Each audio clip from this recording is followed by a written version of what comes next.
All right, welcome to the Low D podcast. I am your host, Low D, and I have a very special interview today. I got Mr. Alex Tracey all the way from London, and I'm gonna go ahead and let him tell you a quick backstory on himself and where he's from and everything. How's it going, gang? Great to be here. My name's Alex Tracey. I'm a British singer, songwriter, producer, guitarist who specializes musically in, I'd say, pop, funk, Mhm. disco, that kind of thing. It's kind of like Bruno Mars with a bit more guitar. I'm, Oh yeah, I'm most at the moment. I'm probably most well known for being the guy on TikTok who plays guitar to his girlfriend. So no, stick. people like that. I watched. I went back and watched a lot of your videos, and people like love the interaction between y'all two. Yeah, I mean it's good fun. Like it is good fun, and that's all it kind of really is in that sense. It is just good fun.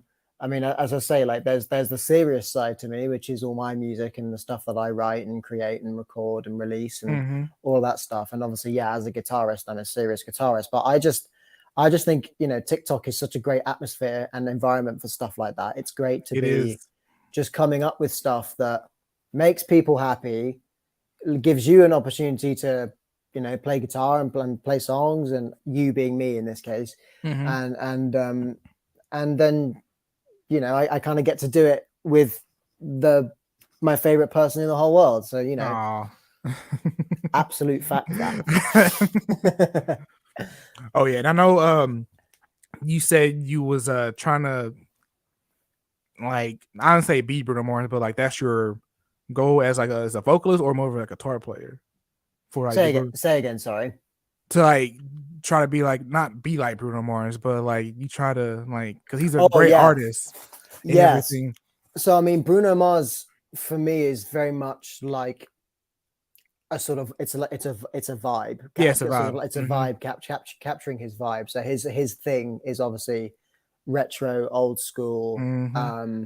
which is very much what I'm about. My music is very funk based. It's very sort of 1970s disco era type stuff. Mm-hmm. But as I say, it's designed with a bit more of a modern radio pop quality. So Bruno Mars is a great example of this. Another good example of this, in my opinion, is Dua Lipa. I think Okay. her team for Yes. her second album, Future Nostalgia.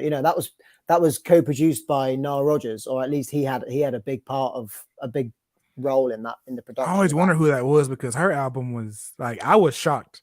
Yeah. Like I Well, I mean, was like, man, she's funky, man. I was like, it's great. Like I feel at the moment like potentially my opportunity to actually get the music that I want to make out there mm-hmm. without having to make any real sacrifices. Like I feel like that opportunity for me is now, because literally it's all Mm-hmm. gone back, like the 70s and the 80s, but specifically the 70s now is It's coming back. back, especially with the new The eight Beyonce album and the Drake Absolutely, with the absolutely. Oh, yeah, pop. yeah, absolutely. Mm-hmm. Like I think for a while the like 80s was definitely in. So you had the 1975. They sorted that out, and a Mm-hmm. few other bands. Lots of bands went back to the 80s.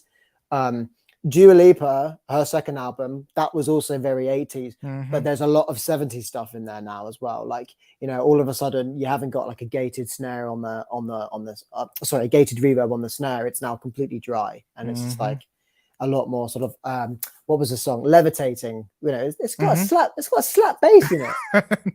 I know Like, you don't hear that in a lot of newer pop music, so it's like I'm yeah, glad they're going to pop funk route. Yeah, kids, I'm loving it, exactly. especially in it I'm loving it. and the I'm Bruno loving the it. Bruno Mars album too with Bruno Mars, Anderson Paak. That album was just Oh man, Silk Sonic. is. What an incredible conception. Mm-hmm. And I would have loved to be a fly on the wall of like how they got together too, Yeah, because 100%, it's 100%. crazy. I know he had I think Bruno Mars had asked Anderson Paak to come on tour with him, and then like that's how they first really like Yeah, met for the first yeah, time, I guess. And all of a sudden they just made a group out of nowhere, and they got what Boosie was it Boosie Collins that came there and did some stuff with them, yeah, I yeah, think, yeah. and then They got loads of people it was in. another bass player that I really like, the guy with the huge fro, Oh, he did the do rag song. I can't think of his name right now. Uh, it's not George Clinton. Not George Clinton. He might have been on. I mean, he might have been on the album too, but it was Yeah, probably at some point. I hate that I can't remember his name because I'm a fan of his.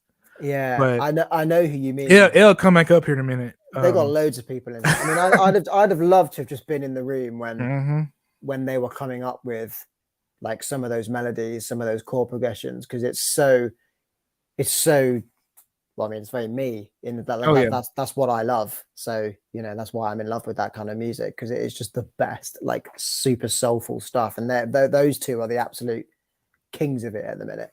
Like that Silk Sonic album oh it was one of those albums where literally every single song it was was great. really, really good. And when I mean really, really good, I mean basically like not filler.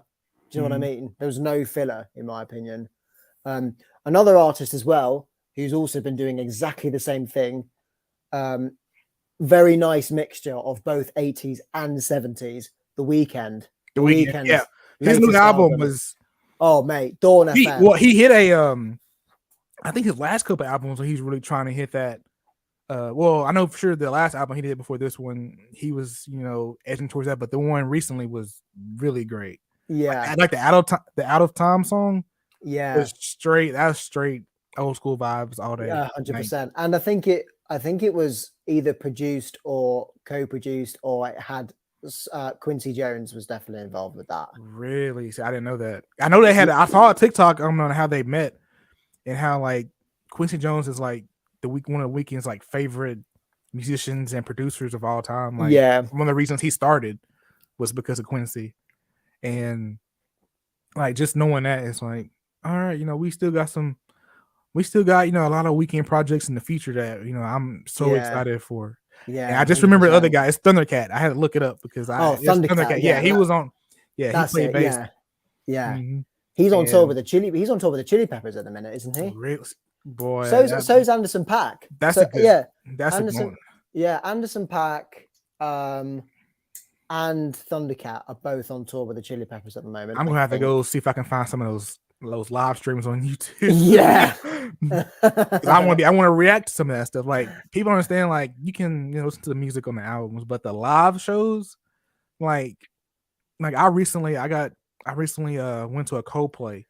Oh yeah, they came to Dallas and here in Texas, and I mean I was a fan, but I wasn't like a huge fan. Like I knew some of their songs on radio. I listened to it, and then my girlfriend really wanted to go because it was supposed to be Coldplay and her on tour, and her was opening up for Coldplay, and traffic was horrible, and we missed her, but we got there in time, like right before Coldplay started. And you talking about the best concert I ever went to? Wow, like really? they had the little light bands, like they give you little bands on your arm, and they sync with the music. So it was like in a football stadium. It was a football stadium. So like it was like different colors. You know how like you do syncopation and stuff like that. It's like one side stadium would be red, one would be green, one side stadium would be blue, and they're like blink and stuff like that with the music, and I had fireworks and stuff. And Coldplay was like towards the bottom of the football stadium. It was insane. They had like the stage, and it had people on the floor too, plus the people in in the stands, and then the floor they made generates some of the power for the show. So it was all about like eco and like eco-friendly stuff like that, and it was the sound was great. They made a song particularly just for Dallas, Texas. Like he said, he'll never perform it again, and it was. I'm telling you, like you had to be there, and it's like I became a way bigger Coldplay fan just going to the live shows, just after seeing them, just listening to like on Spotify or something like that. It's like, and like I told people about it, it's like, oh, was it really the best concert? It's like you have to be there. It's you like have to be there, yeah. Even if you see it on like YouTube or for like, it's like to get the full experience of a band or a artist, like you really know who they are once you see them live in person. Yeah, like you only can know so much from what you hear on the streams and stuff like that, but to actually be there and like the vibe is right, people around you, no one's acting stupid in the audience, everybody was just vibing out, no one was trying to fight, no one was trying to it's so causing issues. It was just it's so the incredible. atmosphere was great. It's so incredible, like what you can do now in a live show. Like, oh, that was awesome. How far technology's come. Like, oh my Lord. I never would thought about that. And then like you can dispose the wristbands after the show so they can take those wristbands to the next show. Oh. I'm like, so That's like unreal. they put a lot of money behind that show too. Yeah, I mean, with that's the lights, a lot. That's a lot of money. if I get a chance, I can see if I can send you like a picture or a video, couple of clips from it.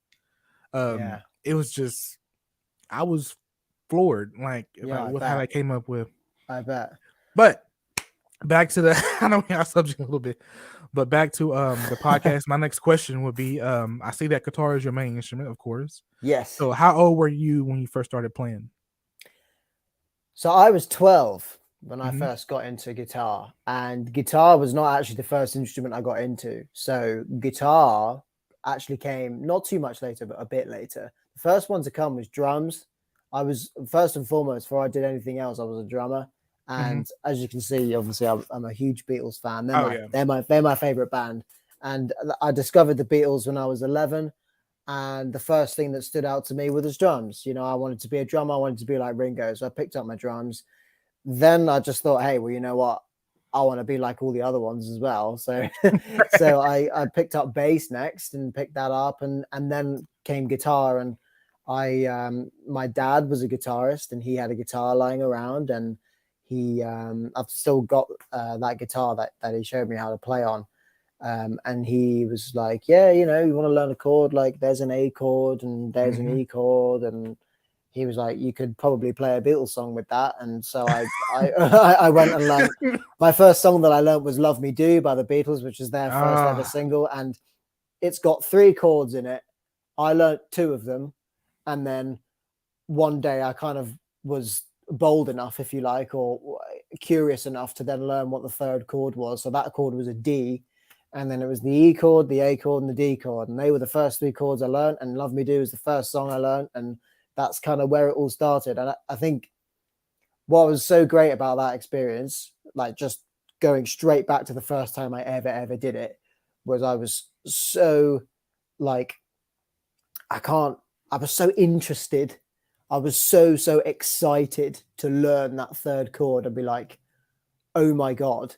Like these things, when you're a normal person and you just sort of listen to songs and you don't really know anything about music, that kind of barrier between you and just hearing music, it's kind of, you know, it's kind of always there, and you won't know anything different. It's kind of like, you know, like me, for example, like being an airplane pilot. Like I'll never know how to be an airplane pilot, right?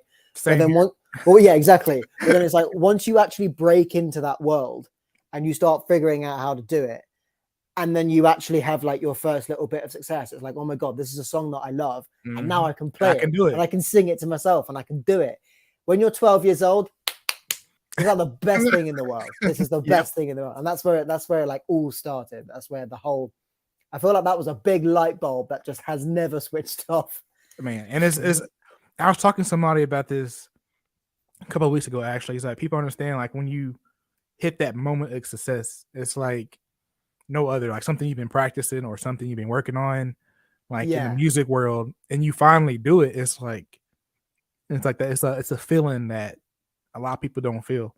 Yeah, because absolutely. It's kind of a, I guess that what you've just said is kind of the difference between success and fulfillment, in the sense that, like, you know, success is often like maybe money or just sort of getting something that you've been working hard to, but you don't always necessarily get fulfillment if you get success.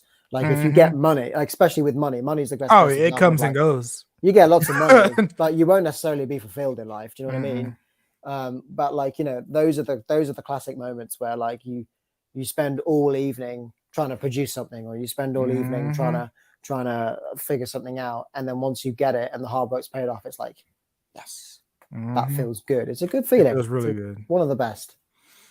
So, either one, either the guitar your dad gave you or the guitar you have now, does your guitar have a name? So, unfortunately, unfortunately, my guitars do not have names. I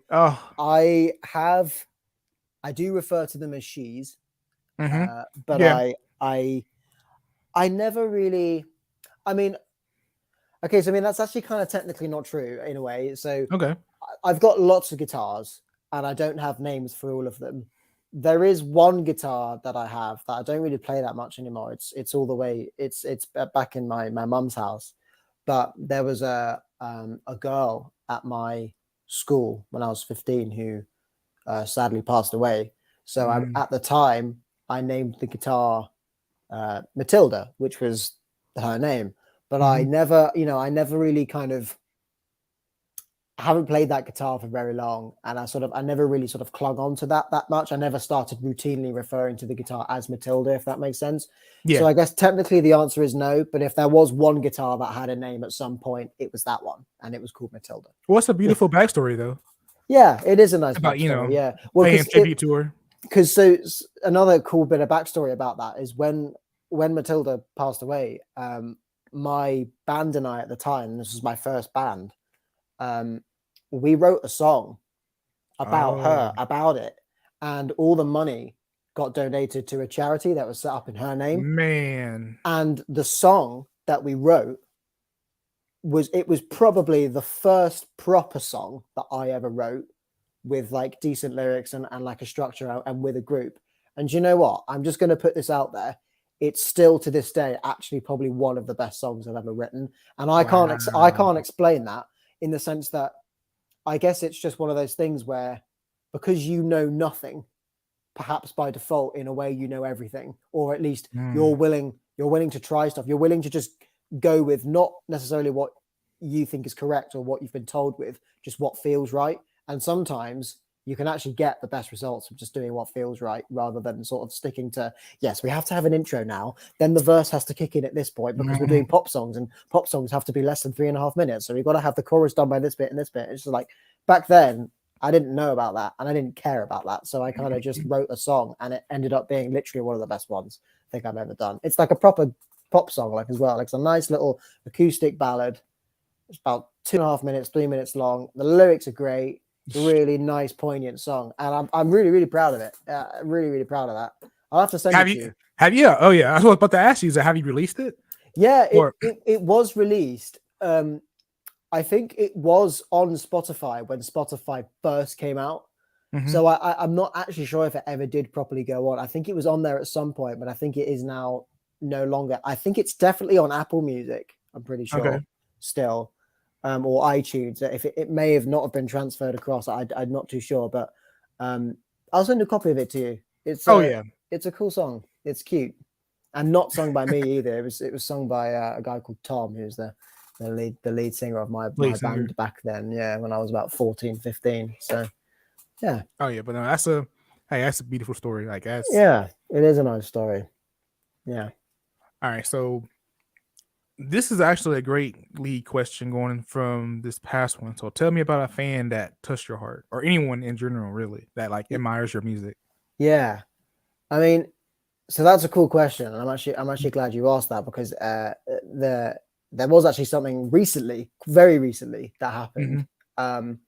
So obviously, with all the TikTok stuff, it's really started to pick up and I've got lots of views and lots of followers now, and it's all great. Like it's really, really cool. But obviously the main objective is and always will be translating all of that into my original music, which is what's Hmm. important. That's where all the that's where you get the real marks. You know what I mean? And I was coming back from a gig in Manchester. This was back in April. I played a gig in Manchester, England, and I'd been on the train all day. I was with my other half, Al, and Hmm. we were very, very tired, carrying all my gear, blah blah blah blah. So it's kind of you kind of had this moment of not like sadness or anything, but sort of in the moment graft kind of thing, like Yeah. grafting for the career, like that type of stuff. And I was really really tired, and we got to the last train station that I was at, and there was a kid in there with his dad, and this kid. I was just kind of like looking around the room, like we were waiting for us to get picked up by my mum or something like that, and I was just sort of looking around the room. You lock eyes with somebody and then you look away. Just as you look around the room, you see people. And I looked at this kid and I noticed that he was looking at me. Um, And I kind of looked away, and I kind of looked back again, and he was still looking at me, and he was kind Mm. of looking at me, just like looking at me. I was like, okay.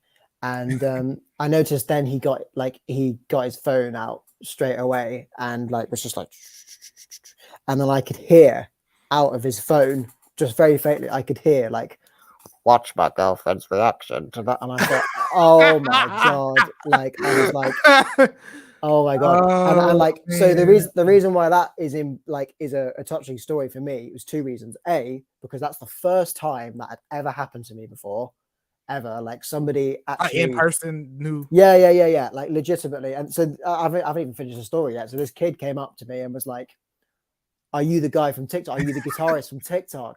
I was like, yeah, man. Like I went bright red. I was like, oh my God.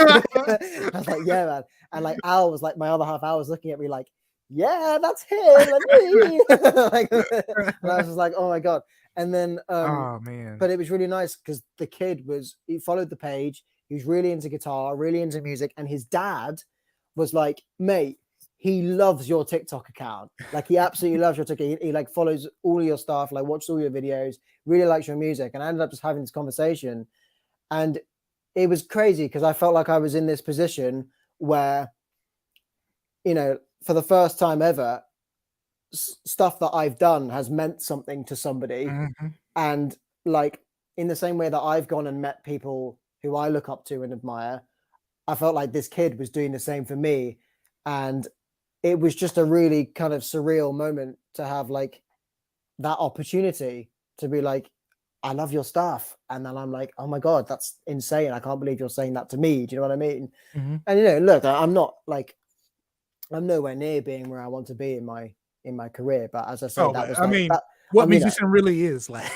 It's like we always striving for something like the next thing. Like we could get like so many like streams on our music, so many followers, stuff like that. It's like, but what can I do next? Like, what's gonna yeah, like? It's something like it's just it's a like, you know, musician thing. Yeah. I'm nowhere near as well known or Mm-hmm. successful or famous as somebody like Dua Lipa or The Weeknd or Oh somebody yeah. like that.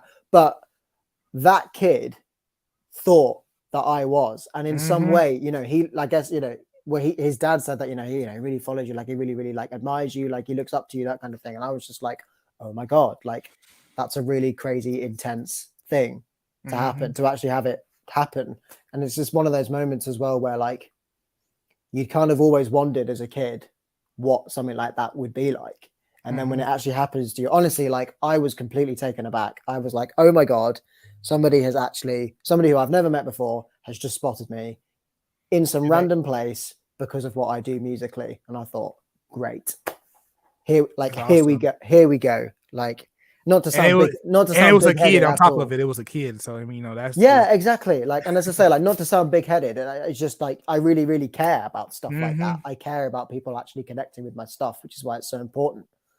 Um, and you know, and he wanted a photo and everything, like, which is great, Oh really, yeah, really great. And he messaged me after on Instagram as well, and I messaged him back, that's awesome. and yeah, it was nice, just a I mean, nice I bet moment. that meant the world to him though. That's the thing. It's like Well, I know that's it meant why it the was world to you, but you know, like as a kid, like you know, absolutely, that's what I mean. Like, it was very apparent to him and his dad that it did, and that's why it was such a like a nice moment. mm-hmm. Because to be able to kind of to be able to have that kind of influence is quite something, even if it's just something small, you know, like Mm-hmm. the fact that somebody feels that way about your stuff is really, Yeah, really, really important it's and a really great touching, feeling. really, really Mm-hmm. touching. So yeah, that Great was nice. feeling. I know. I don't think I had similar experiences. Will someone come play or not play? See me play, and especially if there used to be saxophone players. Oh man, I used to be a saxophone player, but I nearly wasn't good as you. You know, I followed him and stuff like that, and then like you get that feeling. It's like you know you doing something right. Like you Yeah, know you doing you know you like cause sometimes as musicians we go through stuff like man I don't think I sounded as great that night, or I could have done this, or you know I was maybe a little bit out of tune, or I could have done better. You know we kind of get down sometimes when because you know we are our own worst critics. Like, absolutely. and then Yeah. and then when someone comes through, was like, "Oh no, man, you did awesome, you did great." I'm like, "Really?" Like, it brings you back up. So like, like there's moments like that. It's like, like we need as musicians, like to keep, the train moving. Cause sometimes, I get like, man, it's like I come from a show. I was like, man, did I do that? Like people seem to enjoy it, but like sometimes like I don't think I really did a great job. But like that's where I appreciate fans like that and people like, if you see something you like, go talk to that person, like go lift them up. Like, hey, you sounded awesome. Absolutely. Anybody I see, if I'm like, some of my musician friends, I go watch them play. I always, I mean, I said it's, watching, drinking a beer, listen, like go up to them, like, hey, you doing an awesome job. Like Yeah, encouragement is like the best form of like flattery to me. Because absolutely. everybody needs encouragement, no matter what you're doing. It could be, you know, painting or anything else in life. People Yeah, love, we gotta encourage each other. Or, absolutely. Absolutely. his I life is agree. tough. Life is Life is tough. Well, so, life's tough, especially if you're, it's even worse if you're a musician. mm-hmm. But it's Oh like yeah. I think what you've just said there as well is kind of like almost the difference between sort of arrogance and confidence, in the Mm-hmm. sense that, like, arrogance is, that's not good. That's kind of throwing your weight around unnecessarily in like a Exactly. really sort of unsubtle, kind of like grotesque way, if you like. But I feel like, and one thing that I like seeing musicians do is talk about themselves and their strengths in a Mm-hmm. confident way, where it's fair to do so. Do you know what I mean? Because I remember Mm-hmm. I remember once I was talking to, I can't even remember what this was, but it was like a few years back now. But like I was talking to somebody, and they were like, so like, what do you do? Like, well, what's your thing? And obviously I was talking about music, and I was like, hey, like I write my own songs, and I play this and I play that, and I've done this and I've done that, and I can do this and I can do this. And he turned around to me and was like, oh man, like he's a humble one, kind of like almost as if I was Mm-hmm. bragging. And I'm kind of like, if you ask me, am I a good guitar player? I'm going to say yes. And the reason I'm going to say yes is not because I'm trying to be arrogant. It's because I've spent 10 years of my life Exactly. plus making sure that when you ask me, am I a good guitar player? I can confidently say yes and can back it up if necessary. Do you know what I mean? Like it's one of those where, um, you just got to always trust yourself and trust in your beliefs, and Exactly. know that you can do something. And if you can't do something, make sure you put in the work to make sure that you can do something. And then Mm-hmm. and just sort of just back yourself. Always back yourself, because I think as well in the music industry, if you don't believe in yourself, nobody else is Nobody gonna, will. Exactly. which I'm sure you've heard before. But Mm-hmm. it's so true. And like, sometimes I wake up in the mornings, and the first thing I'll say to Al is like, I suck.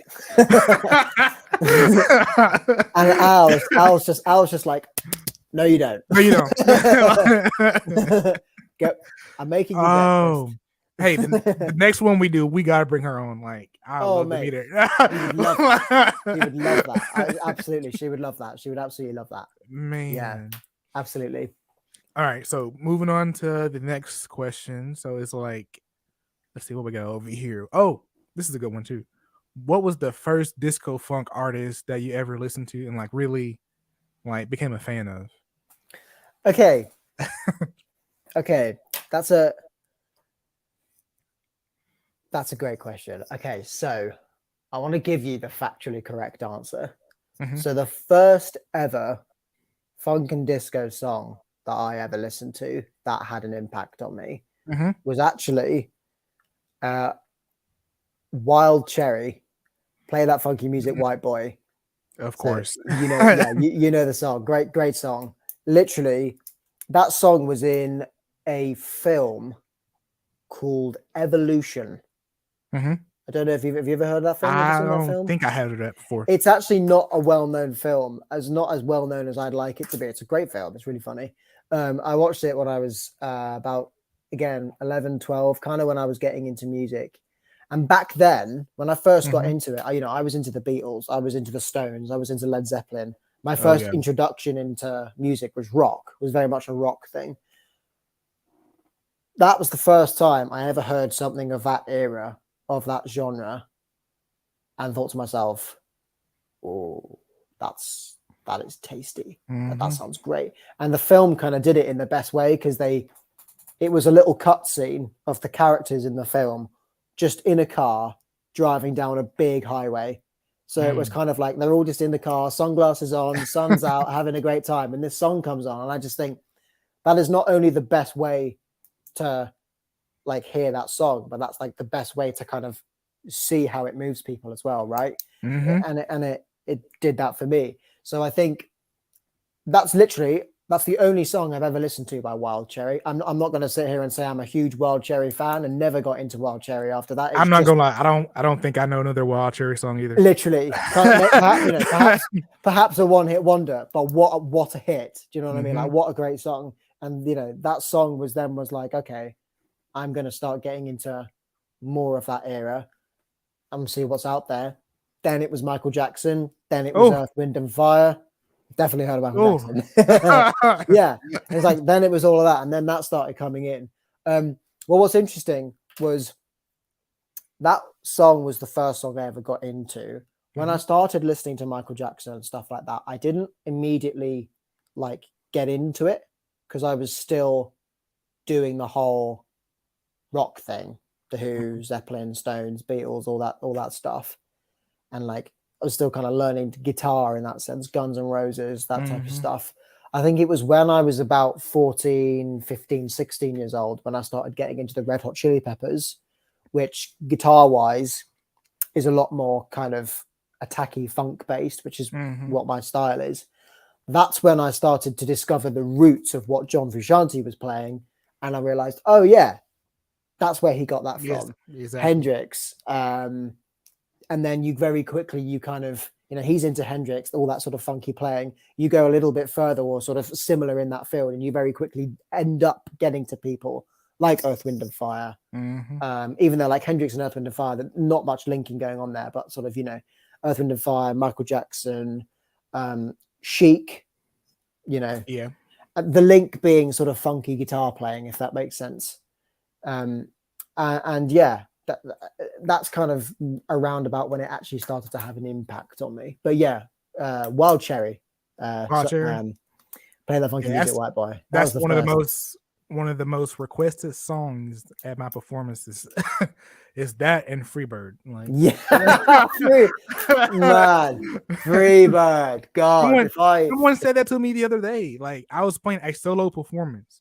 Like a solo performance, and it's like someone said Freebird. I was like, really? I'm like, I don't even have a band up here.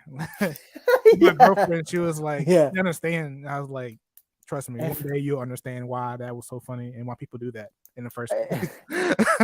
It's if I had a quid. It's like, he really don't mean that. It's just, oh, you know how to play that? I was like, the joke is going over your head. It's like, he really doesn't mean like, he's not expecting me to play that. Like, if I had £1 for every single time I've been asked to play Freebird, I wouldn't be in my house that I'm in right now. I'd be in a different house.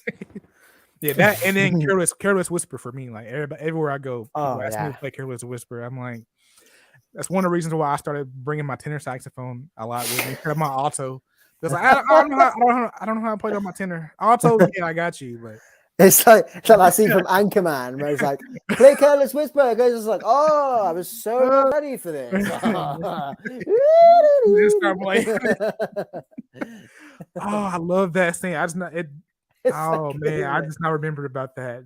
Can you play jazz flute? Oh, I was so not prepared for this. Not prepared for this. It just rips it. Like, I'm going to do a TikTok reaction to that. I forgot completely about that scene. Oh man, that was. You brought back memories. Yeah, Anchorman. I need to rewatch those films. I haven't actually seen any of the Anchorman films for a long time. The jazz. Forget about the jazz flute one. Yeah. There's actually one scene in Anchorman 2, I think it is, where I'm not actually sure if this made the final cut or not. I actually don't think, I think this was an outtake that I've become obsessed with, but there was that one bit where at the start where they're on the news prompt and they're trying to do the warm-ups. And there's one bit where like the outtake was something like, I can't remember her name now, but the blonde actress, the co-star, she literally just couldn't do it because she was like laughing so much. But like he was just like doing all his vocal warm-ups, being like, but they're coming in through the back door. Grab the children. And she's just there, just like, oh my god, just like absolutely trying not to I Nothing like mean, Will Ferrell, man, like yeah, his SNL days, yeah, yeah, like because yeah. he They was the were one with good. the cowbell scene, right? Yes, that's right. Yeah. Yeah, yeah, Oh man. yeah. So actually, I'm gonna skip a question because this one actually phases into this one more, and I come back to the other one. So, speaking Mhm. of the guitar, who is your favorite guitar player? Since we are talking about Yeah. like So, your favorite so, artists.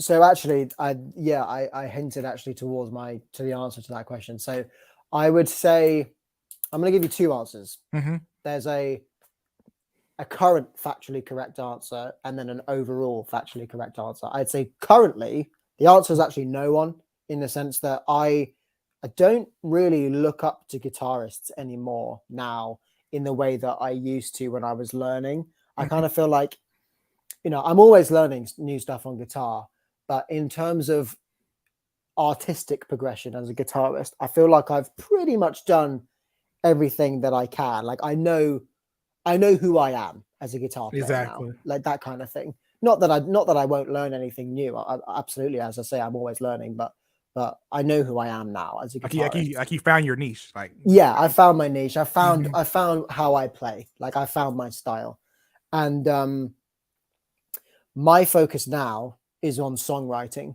and like Mhm. songwriters.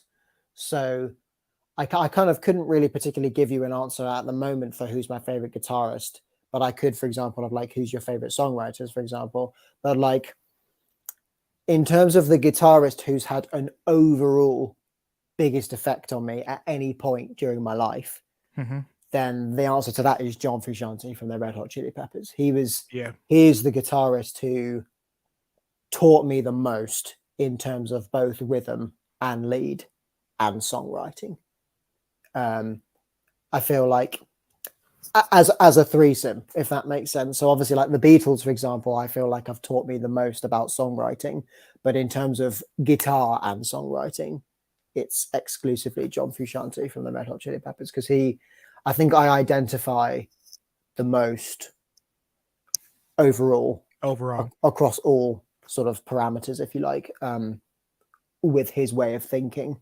He's sort of very into sort of guitar-y funk stuff, which is what the Chili Peppers are known for, which is all me. He's also a lead guitar player who Mhm. likes to use a distortion pedal every now and then, as do I, but he also likes to keep it clean and nice and sort of dreamy at the same time. There's like a whole variation of songs that the Chili Peppers have done where he gives a whole range of different performances on his guitar, and I think that reflects kind of what I do. Mhm. I can be a rock guitarist if I want to. I can be a funk guitarist if I want to. I can be like a kind of psych rock David Gilmour-esque guitarist if I want to. That kind of thing, like. So yeah, I'd say John Frusciante is the sort of ultimate guitarist for me. I'd say overall lead example. Oh yeah, no, that's a really good example. I remember their Super Bowl performance Oh yeah, when it was, I mean, one of the amazing. top, I guess, top few band, I guess, as far as a band Super Bowl goes. And there's been a lot, like Prince, I could consider that, Oh yeah, and Michael, of course. But as far yeah. as like, 'cause, Michael, they're Prince, they're like more of like a single artist, but Red Hot Chili Peppers more, like you're looking towards more as the whole band in Yes, general, absolutely. like the performance they put on and the amount of time. Because trust me, I don't look into the Super Bowl like what do you have to do, the money you have to put up, like the things that goes behind the scenes, like Yeah, for like a band to do that, like like it's ridiculous. Like serious cash. the talent level is it's insane. Yeah, no, absolutely, absolutely. I mean, I always thought, again, like I always thought that John Frusciante, their guitarist, was the standout member for me Hmm. as well. Only in the sense that he can do all of it. Like he can play his instrument extremely well, but he can write the songs and he can sing as Hmm. well. And I felt like that's something that I could identify with, which is why I felt like, even though he is the guitarist, of course, like that's why I've become like very, very what's the word, interested, if you like, with John Frusciante in particular, if that makes Yeah. sense. As in, like, I used to love the Chili Peppers when I was 16. Like, I think we all went through that stage at some point where you became like obsessed with the Chili Peppers because they've got some great songs. Like, there's just no doubt about it. Like, you know, vintage Chili Peppers, it honestly doesn't get any better. But I feel like over the years I've kind of lost kind of my interest, I would say, but I've always remembered how much John Frusciante meant to me, and I still go back and listen to like the old Chili Pepper songs every now and then and think to myself, oh man, like, yeah, this is what I grew up on. This is what I learned. This is how I learned to be a musician. Nostalgia. Yeah, it's kind of like there were sort of two waves of growth, if you like. It was sort of Beatles around 11, 12, 13, 14, and then Chili Peppers from about 15, 16, 17, 18. And then after that, it was just everything. I mean, that's great growth. I mean, that's loads of different stuff. It's a great starting period. Trust me, like Beatles, Red Hot Chili Peppers. I mean, to have that a young, being that young and having those kind of that type of music influence you that young, like I said, it set a great foundation, like to what you're doing now. I agree. So speaking of the Super Bowl, I know some crazy stuff happened at the Super Bowl stuff. So what's the craziest thing that's ever happened to you on stage? Oh my God. Right. So anybody watching this who knows me well, or like is in my like personal sphere of influence, or like if they're like watching, like if they're any of my band who are watching this, they know exactly what story I'm about to tell. And I'm gonna keep this. I'm gonna make this the watered down version because it's quite a long story. But this is by far and away probably the funniest on stage story I've got. So my band and I were booked for like a festival, but it wasn't like a festival. It was a big company's like big summer party, but it was a huge company. So like they basically had the money to basically make like a mini festival for like thousands of employees. Yeah. And it was cool. So we got asked to play. And so it was all the way, we were up north at the time. So it was all the way down in London. And we drive down that morning, about 4.5 hour journey. We get to our sound check for 12 noon. Do our sound check, all good. We're not playing until 10. So we've got a long time to wait, long day ahead of us. The event organizers come up to us and say, yeah, cool. Great to see you. So glad you're here, blah, blah, blah. Because you guys are artists, it's free food and free drink. Woo! All day. Praise them. So obviously, like certain members of my band who like to have a drink took this in their stride. We have a little rule in the group, which is not because I'm trying to be pushy or anything like that, but just because I think it's fair. A little limit on drinking before a gig. Yeah, just so I say to the guys, like, you know, if you're gonna have a drink, just keep it like 1 or 2 beers max before the gig. After the gig, do what you want. But obviously, we need to all be sharp for the gig, which I think is fair. And then they, you know, they completely agree with that, which is cool. So I kind of said to them, okay, today's slightly different. You know, we've got 10 hours before the gig. So, and they've said we've got free drink. That would be a shame to waste that opportunity. So, let's all have a few drinks. Let's get tasty, but let's call it at 6 p.m. Let's stop there, start to sober up, get some food in us. Should be good to go for 10. I was like, great, cool. So we had a great day. We're running around, we're drinking, we're eating, having a good time. Bouncy castles, table football, human football, real football. There's like this huge like jumping thing where you could like jump on it. You just stick to it. I don't know what you'd call that, but really, I never. Mate, it was crazy. They had everything in this place. It was wicked. bungee jumping, arrows, archery. That was it. That was fun. Yeah. So we all got like, fairly drunk. It was great. Got to 6 p.m. All stopped. I'm looking for my bass player, who's a wonderful, wonderful guy called Matthew Bean. And Matthew Bean took himself off and decided to not adhere to the 6 p.m. cutoff. So he carried on, and it gets to like 8, 9 p.m. We're in the backstage room, and I see Bean, and he's with the other guitarist in my group, Tom, and his nickname is Bamba, and Bamba is with Bean. He's like got his arms around him and been like, and I was like, are you okay? And Bean's like holding this like plastic cup of like neat vodka, and I walk in there, and he locks eyes with me, and I lock eyes with him. I'm like, Bean. Bean, don't drink that. Don't you drink that. And he was just like, and just threw it back. He like threw it back. And I looked at Bamba. I looked at Bamba, and I just went. I went. He is your problem tonight. All right, you can deal with that. Nah, like you can deal with that. So it comes to the gig. We get to the gig. We're getting on stage. It's time to rock and roll. The show starts. We get through the first song. All right, no problems.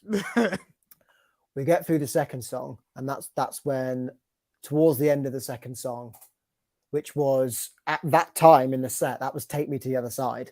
So we just about got to the end of "Take Me to the Other Side," and that's when things started to go a little bit wrong. So I'm in the middle, and obviously I'm doing the singing, so I don't necessarily have too much freedom of movement when I'm singing, obviously, and I'm playing guitar. I'm sort of glued in one spot. So I look over to my right, which is where Bamba is, guitarist, and I look at Bamba, and I noticed that Bamba was not looking back at me; he was looking behind me with a very like shocked look on his face. So I looked at Bamba, and Bamba was just like that.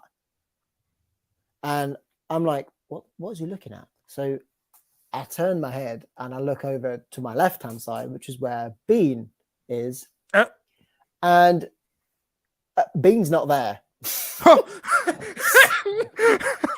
So Bean is not on the stage. Oh, no. So Bean has fallen off the stage. No. And when I say like he fell off the stage, I mean like he fell off the stage. Like this stage was not like a little platform. This was a stage. Like this was a big stage. This stage was, I would say, just looking at my door, probably about just short of like a meter. I would say a meter to a meter and a half. Like it's a pretty high stage, like high rise. And he fell off it. Like he proper fell off it. So I'm like looking down at the crowd, and I can see him just like, and he gets up and he tries to get back on the stage. He falls off again. Oh no. And this time he breaks his bass string, like his bass string snaps. And there's all these people like with like their phones out, like, of like course, not filming him, but like getting like a flashlight out, just being like, to help like, him. Are you okay? Like what's going on? Oh man. He's just like, yeah, I'm fine. And like, and he eventually gets back onto the stage, and I'm just like, oh my god, like this is really happening. This has finally happened. Happened. So I'm just like playing. I'm just playing my guitar, and like we get through another song or so, and obviously I'm just like trying not to think about it. I'm just sort of like trying not to listen. I'm just sort of trying to just play the song. Anyway, we get through like halfway through the next song. I look over to my left to check up on Bean, and I find once again that Bean is not there. But not only is Bean not there, it's actually Bamba now, who's picked up his bass, and I later learned it was in an attempt to try and tune it for him, because that's how drunk he was. He literally couldn't tune his own bass. So so Bamba is like he's playing Bean's bass, and I just had this horrible thought. I thought, hang on a minute, if Bamba's there, then where's Bean? Where's Bean at? And I looked to my right. No, Bean. no, he's not on the guitar. Please tell me. He's not on the guitar. Yeah. So he's like, I got a guitar here. Literally, like I got for correct story purposes. Whoopsie. I got to show you exactly what he did. So let me just show you. So he got his guitar.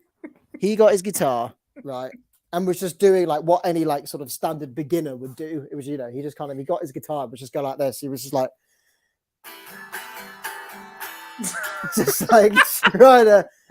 trying to see if it worked or something like that. I don't even know what he was trying to do. He was just trying to play it, but all I could hear was just like. So I'm just like, oh my god, what is going on? So I go back. Who's the sound guy? You should just turn his whole channel on. I'll tell you about that. So yeah, that's pretty much what he did. I'll tell you about that in a sec. So I go to the drummer, guy called Matt at the time, and we're doing this bit of the song where it's like a funky loop, and he's doing this thing, and I just kind of went to Exton. I was like, mate, what's going on? And like he was just like, I'm gonna kill him. In mid play. Wow. And at that point, the sound engineer, as you predicted, came on stage and was like, just letting you know, I've turned your bass player off. I was like, right, that would make sense. And then the final chapter to this incredible story was there was a DJ who was meant to go on after us, and he had a big, like, proper nice acrylic plastic LED like DJ booth set up. Mm-hmm. Bean, in his drunkenness, went to lean on it for support and just fell straight. Poor Bean. nah, not poor Bean. No, he went straight through it and he snapped it in half. No, he broke it. Like, he broke the DJ booth. Not the DJ. And then after that DJ was pissed. Oh yeah, he was. Thankfully, from what I recall, the DJ was actually not that bothered. Like he just, it wasn't like broken in like a broken. It was just like, I'll say disassembled. Okay. Disassembled, yeah. But he disassembled it pretty good. And yeah, I just remember after, like, bearing in mind, like, the guys in my band, they're all from like the north of England, like northerners through and through, and he was just like slumped in front of the van, like after the gig, like he just took himself off, just like slumped like that. I just went up to him, I was like, Bean, I love you so much. I was like, but if you ever do that again, like, you cannot play in this band if you're gonna be like that. And he was just like, I know. I know. And yeah, so very long story, but that was by far and away the funniest thing that's ever happened to me on a stage. That was, I mean, it wasn't funny at the time, but it's aged very well. Aged very, very well. So thankfully. I got a follow-up question.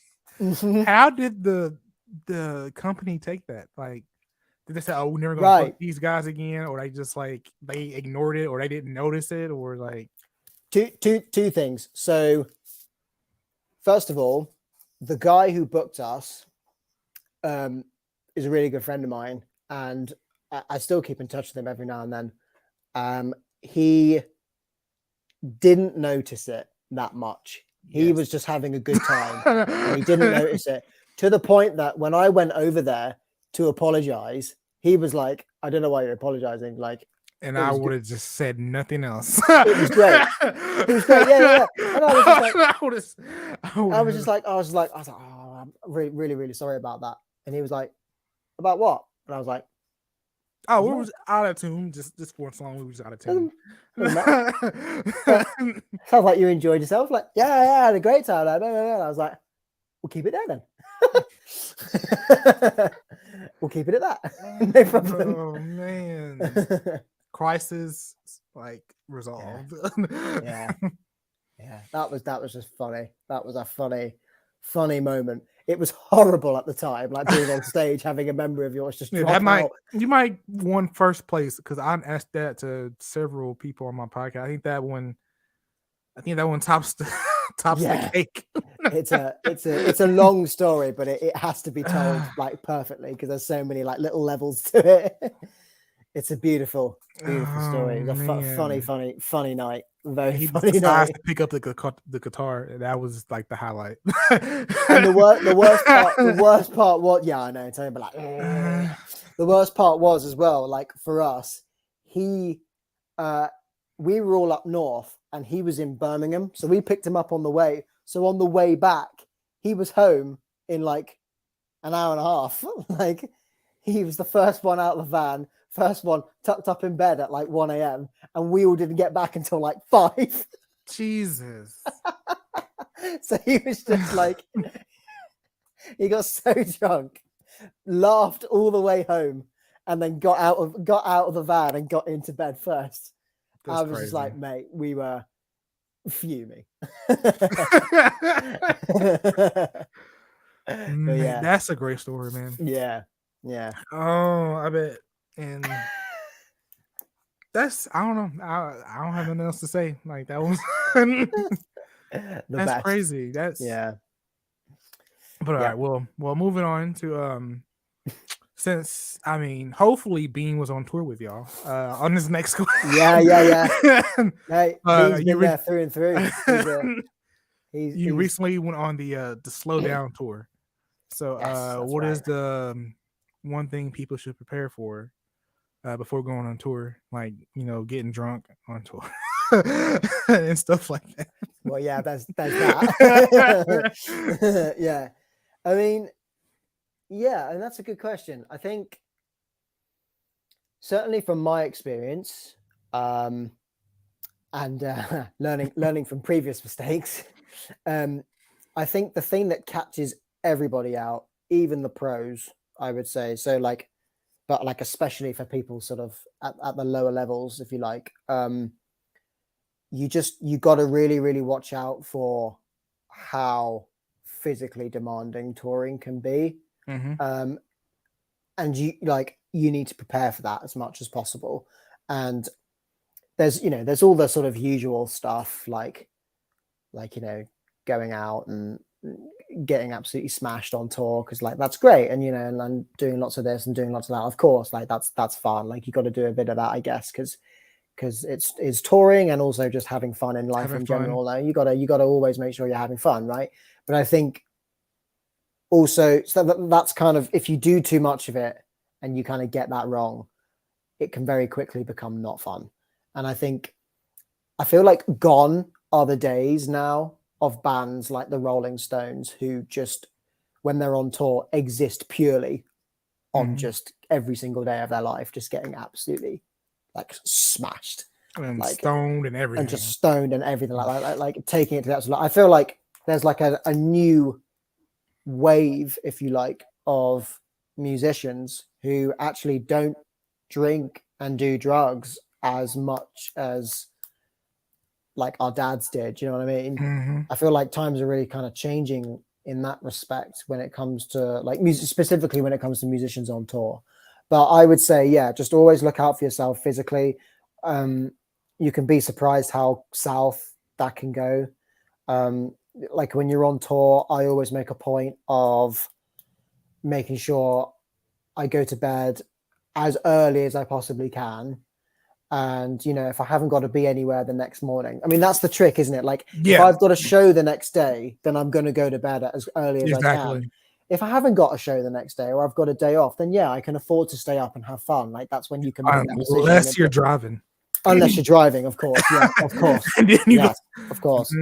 But like I don't drive. So like if I'm not driving, which I never will do because I don't drive. but if I haven't got what I meant to say is if I haven't got a gig the next day, yeah, of course you stay up a little bit later and you have some fun because you can. But if ever you're in it's kind of just, it's always about just drawing that line between having fun and being responsible, essentially. Because the way I see it as well for myself, but with the others as well, like on a tour, lots of stuff is at stake. Like your reputation is always at stake, but like there's lots of money at stake. There's lots of other people's time at stake. You don't ever want to be in a position where you can't do something, or you can't do the job that you're being paid to do, or you can't fulfill your responsibilities because you partied too hard last night, or because you didn't take care of yourself in some way, especially like even with coronavirus, right?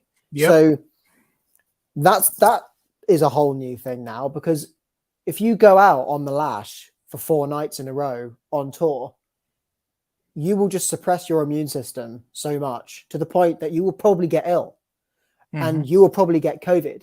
And it's like, if you get the flu, that's your problem. If you get COVID, that is everyone's problem. So it's like, I had to kind of actually say to my band a little bit, like when we went on the Slow Down tour, like, guys, please don't take the piss. Like, don't go crazy. And myself included as well. Like, not just me to you, like myself as well. Like, don't go crazy.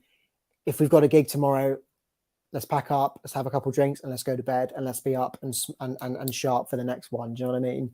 Because you've got 1, 2, 3, 4 to do. You'll make yourself ill. You give yourself a problem, big style. And even just other things that people don't think of, like lifting heavy gear. Like, make sure it's so physically demanding every single day. Getting up early, loading your gear out into a car, driving a long way to a venue, doing the sound check. Then you got to go and eat. All of that is like all whilst that's happening, like sort of 5, 6 o'clock, when your body naturally starts to slow down after the working day. And then you got to pick yourself back up again to an absolute maximum because you've got to do a gig.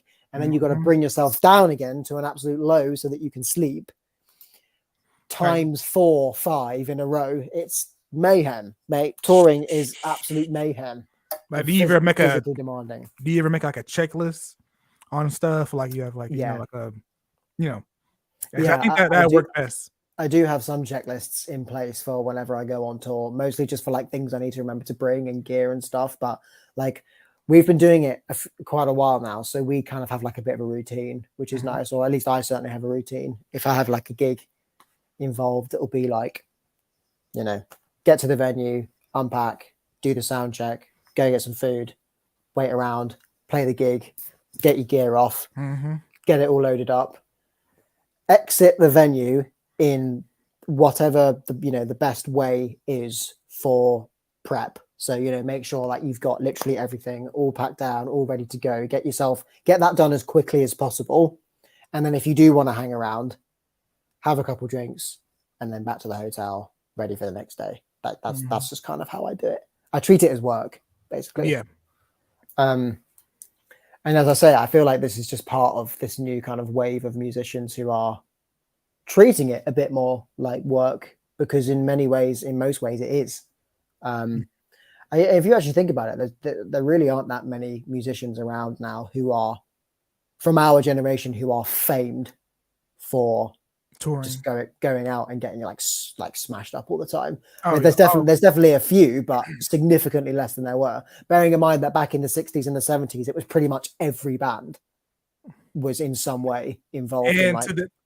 And them doing that, just thinking on how they used to, party and drugs, stuff like that, and they were still able to perform as good as they did. Yeah, tell me about it. That's the insane thing. Like, I was like, all they're smoking and drinking, and their voices still to be, Yeah, I mean, the smoking is the one that gets me the most. I don't know how. Have drugs changed since then? Like, yeah, literally. Like, but even just like Freddie Mercury, for example, like, who has literally, as we all know, probably the best rock voice that anyone has ever heard. He was the absolute chain smoker, man. Like, he smoked so many ciggies. And I just think to myself, how do you sing like that when you're chugging on that many cigs? Like, I don't understand. So yeah, and then things must be different. One of the few mysteries in the music industry. Yeah, Absolutely. All right, so moving on again. You had a new song called "Slow Down," and it recently been played on BBC. So how did that make you feel? Like, Yeah, that was great. That was really, really good. Slow Down was, yeah, a song that I spent a lot of time on, and for it to get on BBC was a pretty great moment. Obviously, BBC being the pinnacle mm-hmm. of British radio. Um, and I know my other half, Al, she likes listening to BBC radio quite a lot. So I think we did a TikTok on that, and it was nice to actually just get her reaction to see one of my songs getting on Oh yeah, I her particularly favorite watched that radio one. station. Yeah. Yeah. That was funny. That was good Mhm. fun. Yeah, no, it was nice. It was a nice moment. Nice little moment. And since you mentioned her, I think I watched another one where I might have been the same video, but you were like playing a song on your phone or something like that, and then you was trying to see if she knew if that was you or not. I think. Uh, Yeah, so I think that may have been a TikTok that I did for um, another single I've just released about a month ago, which was "Someone Tell Me Why." So mhm, I did a TikTok where I played the song and was sort of jamming along to it, playing the guitar parts for it. And I was playing the song at a point where there were no vocals; it was just like guitar. And then the vocals kicked in, and Al didn't know the song, like she didn't. So like it was playing, mhm. and she heard somebody that sounded like me, but obviously she didn't know it was me. So she was kind of just like, "This sounds like you," and I was just like, "That's not." No, But then she was just like, "This sounds a lot like it's you," like, and it was like, "Is this you?" And I was like, "Ah, yeah, oh, you got it." you got me. Oh. Oh man, that's funny, man. That's Yeah, that was fun. oh yeah, and actually, since we're talking about someone tell me why, it's actually my next two questions. So and it just hit someone tell me why I just hit 10,000 streams, I think last month, if I'm not corrected. I saw on Instagram. Yeah, And with like the first week, I think, or something like that. yeah. So And so in sorry, sorry, no, carry yeah, on. no, I was saying like was that well, I guess I asked this question too. Like, was that one of the most fastest uh songs to hit 10,000 like within that time period, or like was that your most successful song so far? I know it just recently happened, so Yeah, no, Mhm. absolutely. So yeah, someone tell me why is by all accounts uh definitely the best, like in terms of the numbers, Yeah, the best one I've done. okay, got you. That one, um I mean, yeah, I'm kind of on cloud nine with it at the minute because it's smashed all the records for Slow Down. So Slow Down came out in um October of 2021 and Hmm. set the bar for me, relative to me, of course, like set the bar quite high. It became the most streamed song that I ever had, which was great. And Hmm. we were looking at like 12,000 streams or something. Hmm. I hadn't really got anything above that until then. Um, and it took about 6 months to get to 10,000, which was really, really cool. And I was like, oh, great. Like the songs got out there. My TikTok following was starting to grow, and it was like, Hmm. yeah, cool. That's great. Like, so it looks like the TikTok following is like really Oh, helping trust me, the TikTok helps. There's another yeah, story I saw with someone else I'll tell you in a minute, but like TikTok is really helping like musicians, especially I absolutely. guess the non like Bruno Mars is like Yeah, everybody else. It's helping us a lot. Like it's yeah. Mhm. I was sort of I put some content out on my TikTok to try and see if I could use my TikTok to influence the numbers Mhm. on my songs, and that's why at that time Slow Down became my most successful one, because I did some TikToks on it and one of them did okay and it started to influence the numbers went up, and I was like, okay, great. Mhm. That was a good little experiment. So I tried it again for my new one, Someone Tell Me Why. And that TikTok that I was telling you about, the one where I played the song, and Al didn't know it was my song, and then she kind of figured it out, and then I started playing some of the guitar licks. Um, mate, the TikTok did really, really well. Like it's not quite on 1 million, but it's about 700,000 views now, which is for something that is to do with my music is a first and also a great. But it got 10,000 streams in the first week, and now sits at 50,000. So Oh, it's done 50,000 in just over a month. that's awesome. And there's still like other bits of kind of promo and stuff still to come for that. So that's only going to get bigger. So like, I am just so happy with that, because that's we went from 12,000 being the PB to 50, which is quite a big jump. So that was kind of like, whoa, I'd have been happy with like 20. Do you know what I mean? Yeah. But we got 50, and that's going up every single day, quite a lot. So I'm fairly confident that will hit 100,000, and to have a song with 100,000 streams for me is like a nice. That's nice. So glad that finally happened. Wow. Never, always wondered if that would happen or not. So Or you can go order the little plaque, from and put it and everything. Yeah, exactly. Spotify plaque, 100,000 streams. And again, it's all relative, these things, because I'm sure there are some artists out there who would think 100,000 streams, I'll probably do that in one day, and you're like, Yeah. great. And it's like, I mean, that's y'all, like, that's over you guys. here. I'll be with you shortly. Yeah, Like, exactly. just give me time. I'm getting there. I'm stuck on the motorway. I'll be with you shortly. Exactly. But until that day, it's nice to just celebrate the growth, because so long as you're growing, it's all that matters. Doesn't matter what pace you grow at. People grow at their own pace. Man, yeah, everybody.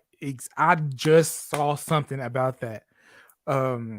I forgot about the other thing I was going to say too. Oh, I remember. But first, I want to say this, because since you mentioned that, I saw a YouTube video about some guys that went overseas to travel, and they went to this little Thai restaurant, and they went in. They said, this main chef came out, and he was like, "Oh, are y'all guys allergic to anything?" And he was like, "Oh no, I mean, we're good." So I was like, "Okay, well, I'm gonna make you something special for y'all." So he went in, and he was like, "Oh," and he mentioned like, "You like chicken and stuff like that and rice." I said, "Oh yeah." So it's like, "Okay, I'll be right back." So they're waiting for the food, and he starts to realize like other people around him are getting their food, whatever, what they ordered off the menu and stuff like that. And it's like, man, it's like this guy hasn't came back with our food yet, whatever. And he's like starting to get upset. And he was like, "Well, where's our food at?" He said he was gonna make us something. Everybody else around him that came in after them were getting their food, whatever. But finally, when their food came out, he said it was like the best food like he's ever had. And then to the point that other tables were looking and seeing like man, like where'd you get that from?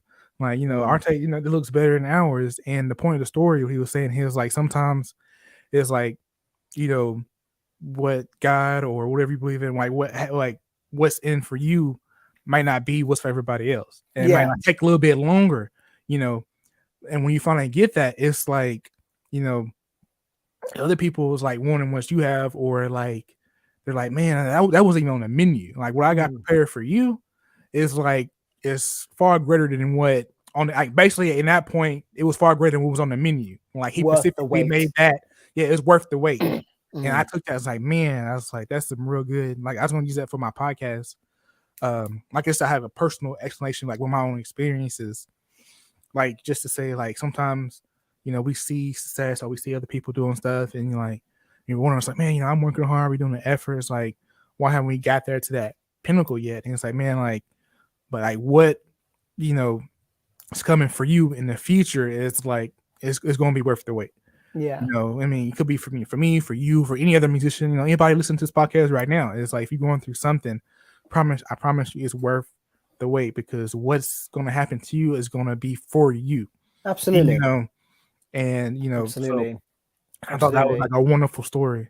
Absolutely.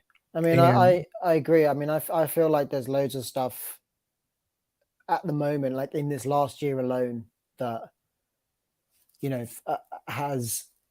I've been hoping for a few years was going to start happening.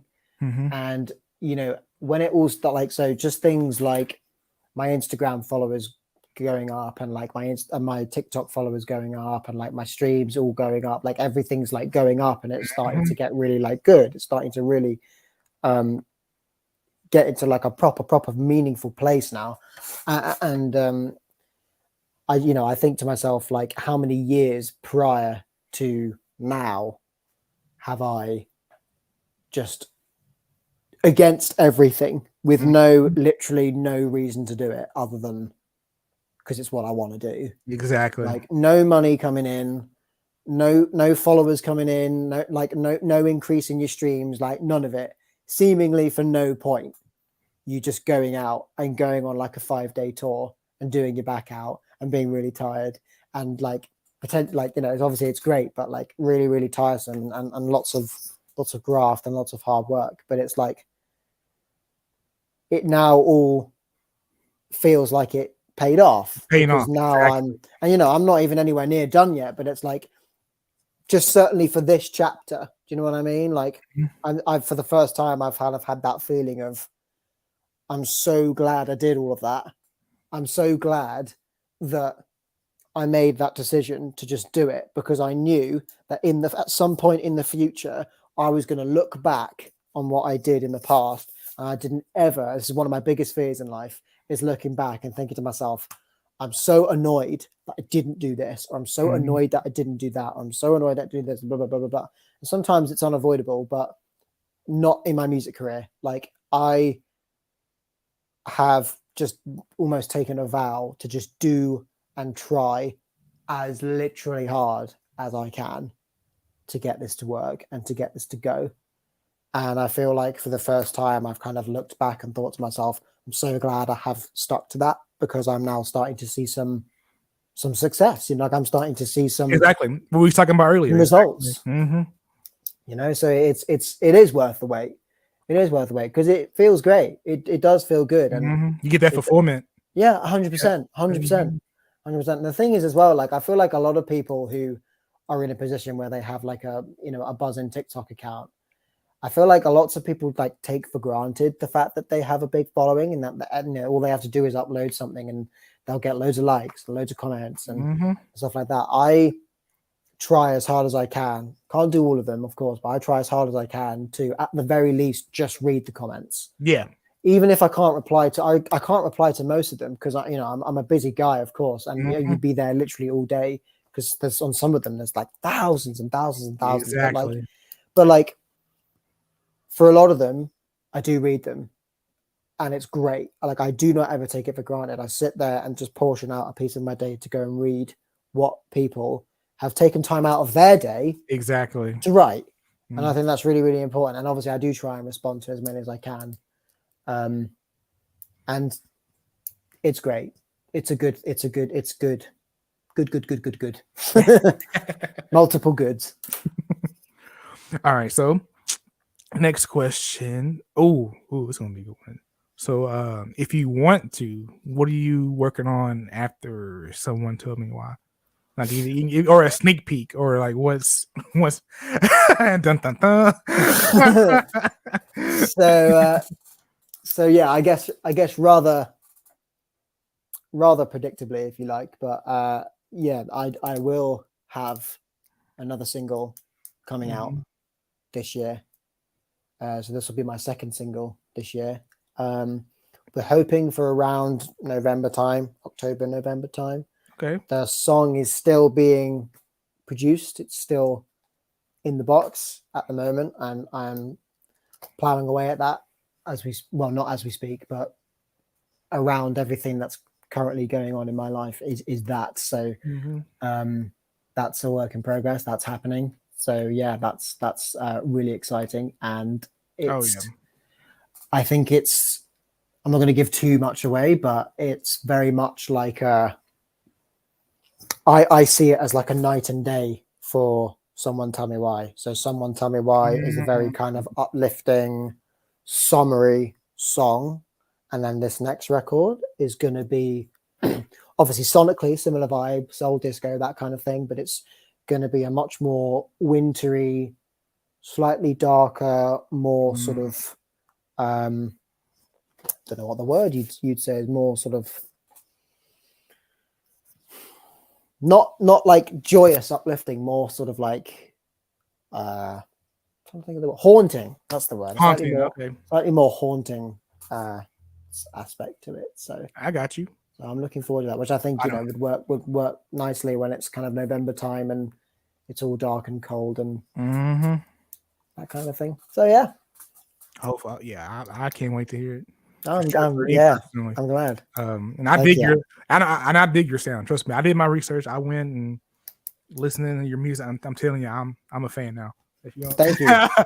Thank you. I'm so glad. I appreciate that. I try. really do. Like, I've been doing podcasts and interview musicians for a long time, so I try to like just you know not going to limit, just like, oh, I'm going to interview this person. You know, I'm actually going to listen and like get to know that person before I even talk to them. And I'm telling you, like your playing, your style, the music you put out, it's right up my alley. I'm a saxophone player, so I'm all about the funk and R&B and stuff like Yeah. that. So it's like, man, I was like, I love this music, man. I showed my girlfriend too. I was like, man, look, his his stuff is awesome. And and again, before I move on, like, thank you again for doing this. It's like, guys, like it's like I love meeting musicians. I love connecting with musicians. It's like, and this is the first person I actually reached out to, like outside my country. Like sometimes I interview local musicians or someone from like Louisiana or another state. Yeah. Then I was like, let me start reaching out further.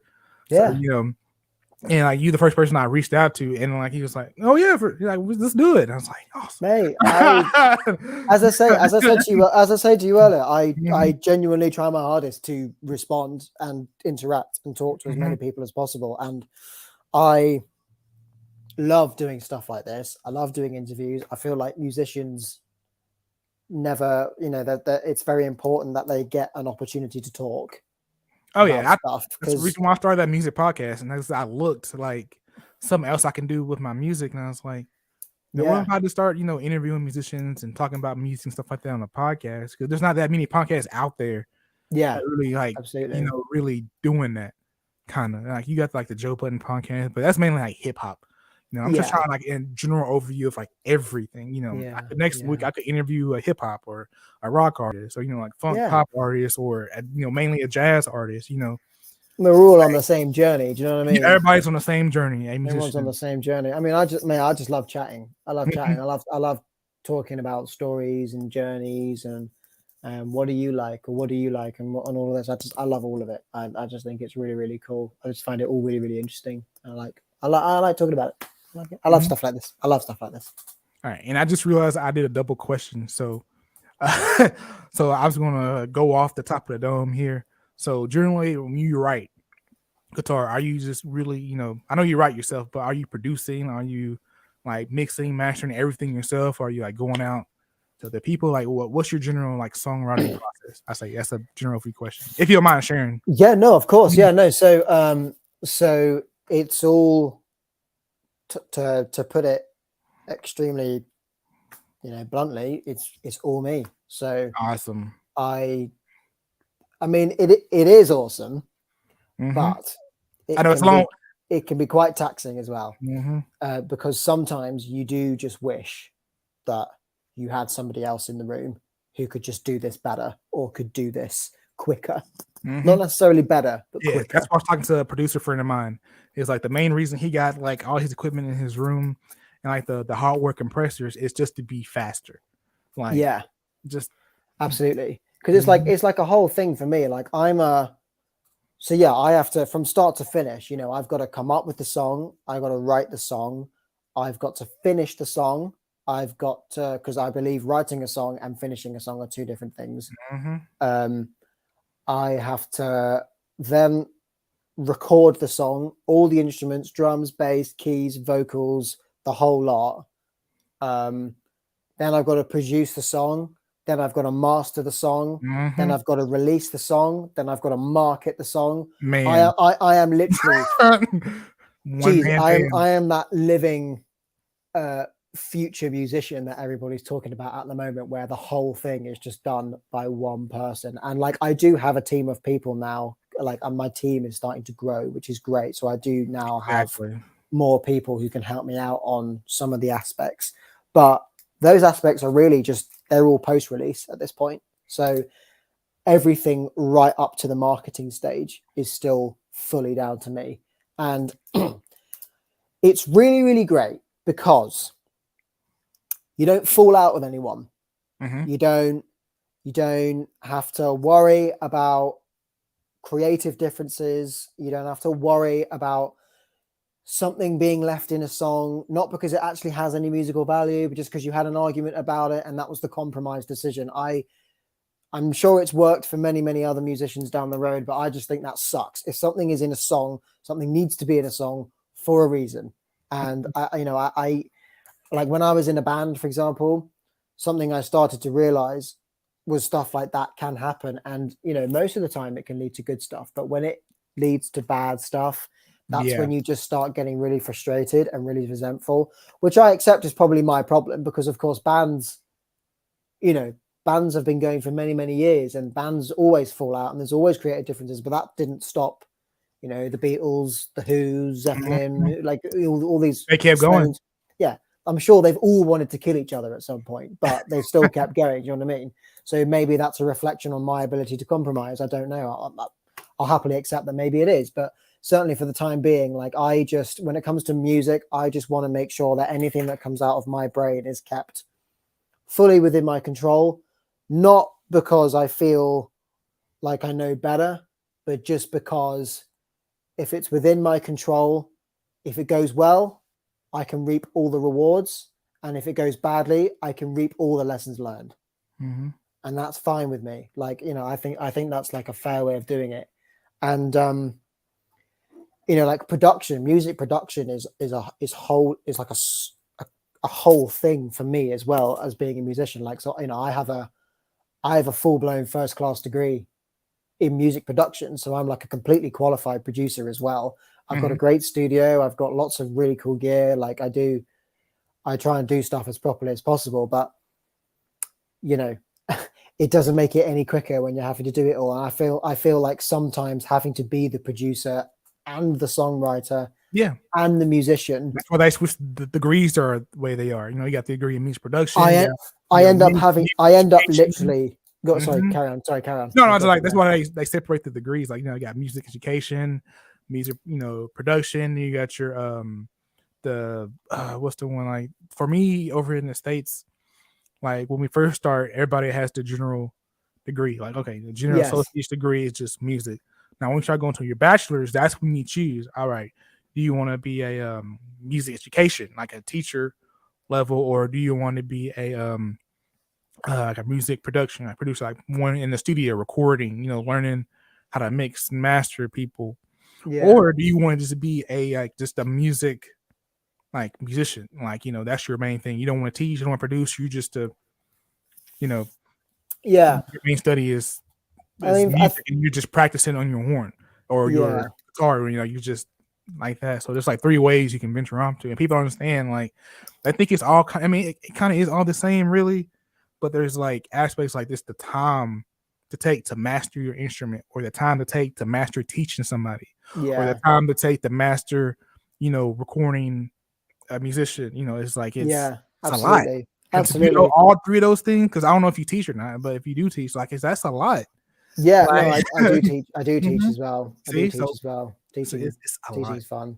Yeah, it is a lot. No, I mean, like, I feel like certainly in the creative process, there are definitely times. I don't think I've ever gone the full way with a song where at some point I've either had to start over or in some way sort of completely rethink something, just because I think the hardest part about being in that position is having to recreate the process at all points, all by yourself. So at literally the same time, in real time, you're having to be the musician who's coming up with it, the artist who's the musician who's playing it, and the producer who's recording and mixing it. And I often do that at the same time.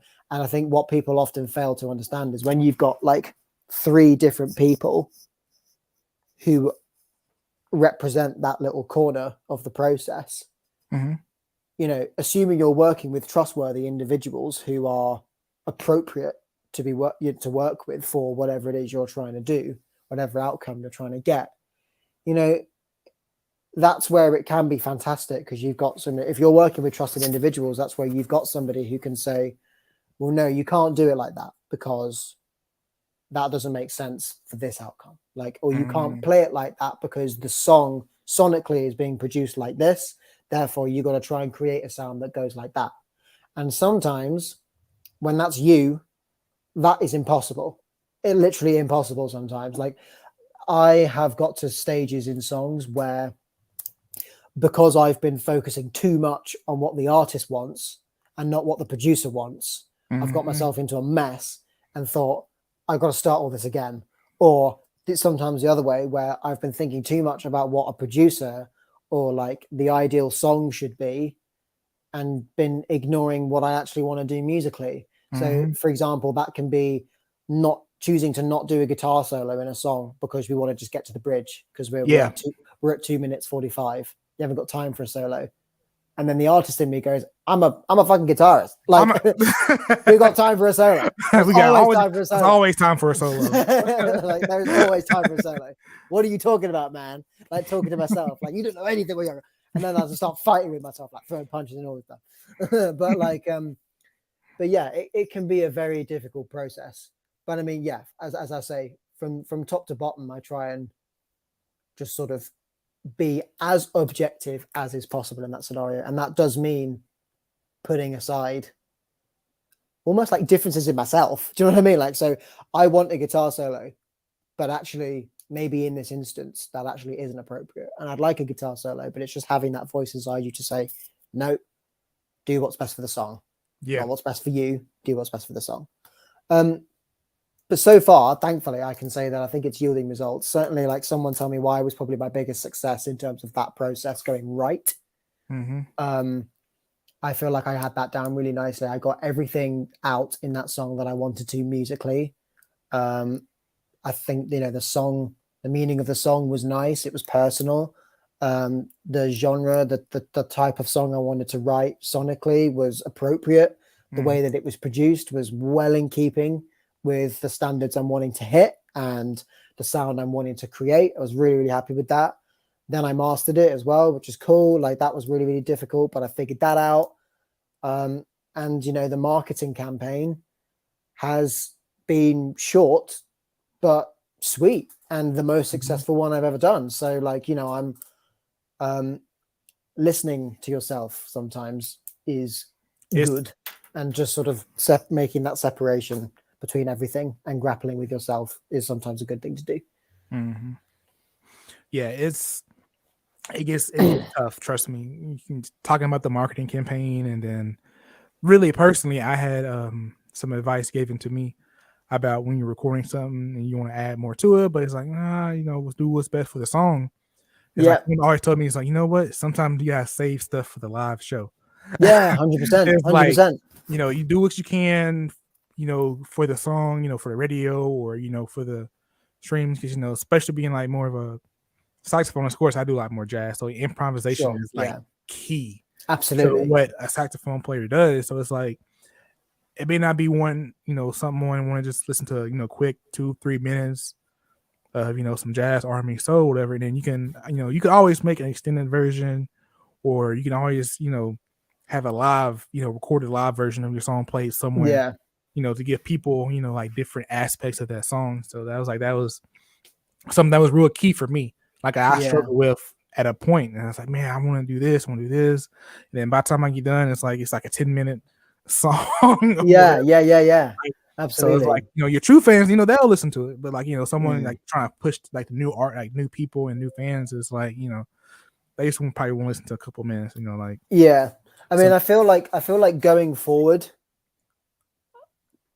I feel like I've like a few people have asked me this as well. Like, going forward, I probably, in an ideal world, would probably get to a stage where, in the writing process and the production process, I would be working with other people. Like, I ultimately do want to get to a stage where I am working with other people. I Mhm. think the hard part is just figuring out who those people are, where those people are, and making sure that those people are absolutely, completely, and wholly appropriate Mhm. for for me in terms of like just what I'm trying to achieve in terms of my songs and my sound, because I think it's quite a common sounding genre now, funk and disco and that type of thing, but it's still quite hard to do, and it's quite hard to do well. And I think there's lots of producers out there, only actually a handful of producers out there that I've seen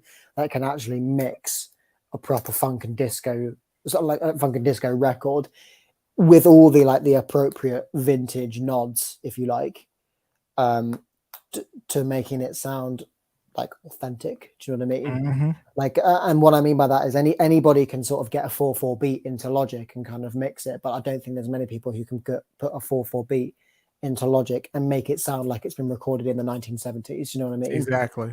I feel like that is a whole different thing, and I'm yet to find somebody that I know that is sort of near me within touching distance that can sort of do that in a way that I'd be able to work with. It's not even like an ability thing. It's just a trust thing. Yeah. I need to be in a room with somebody who's going to throw out decisions and ideas that are appropriate. Do you know what I mean? And I feel like I'm probably through my own making, really, just from constantly working with myself. But my end goal there is to try and work with, like, you know, a producer who I trust, where I can still be part of the process and can offer up ideas. And it's like, oh, I want this drum kit to have some tape saturation on it, and then they're just like, okay, which plugin do you want? That one, or that one? Those three are the best. And I'm like, okay, I want to make it sound like Quincy Jones. Okay, that one then. Do you know what I mean? Like that's ideally, that's where I hope to get to with that process. Oh yeah, I just recently, my friend, he told me, well, there's a compression plugin. He told me it's an AI, but he recently, like, remotely got on my computer, somehow, some way. I have no clue. Technology has gone insanely well, like, this past couple of years. I know he could do that. He put a Ozone, I love AI, and he's like, okay, this is what you can do. You get on here, you know, take your song, put the plugin in, and you can either, you know, it just masters at like a normal level, or you can insert another song and it will just master your song to how that song was mastered. And I'm like, yeah. Like, I was like, so I can say I can bring in some old jazz song back in the day, and if I like how they were mastered stuff, you know, how it sounds, just put that song in and it will, like, level my song to what that was. Like, it's insane. It's like the Ozone mastering software is stuff that I use quite often, quite regularly. I rely on it quite heavily when it comes to my mastering, and it's got that function where you can just match it up and you can make it'll listen to another, like a reference track, and then can like inform a master template for you based on that. It's absolutely wild that you've got stuff like that now. Man, it makes life so much easier. It really does make life easier. Other stuff like that I'm about to get, like there's another one, it starts with a M, Melodyne or something like that. Yeah, Melodyne, yeah. Like, you can go in and, like, I know he said he had recorded a harmonica player, and the harmonica player brought the wrong harmonica. You know, it was supposed to be like a song C, and he brought like an F harmonica and played the song, you know, as if he was playing on the C harmonica, but it was the wrong thing. So all he did was went into like Melodyne, whatever, and like changed the notes, just move it up. And it sounded perfect. Like, insane. I'm like, I mean, Melodyne again. Melodyne's another one that I use a lot. It's like a holy grail plugin. It can do everything. You can make, you make the like, you can, like, your stacks. And I don't want to get too deep for people who don't know what we're talking about.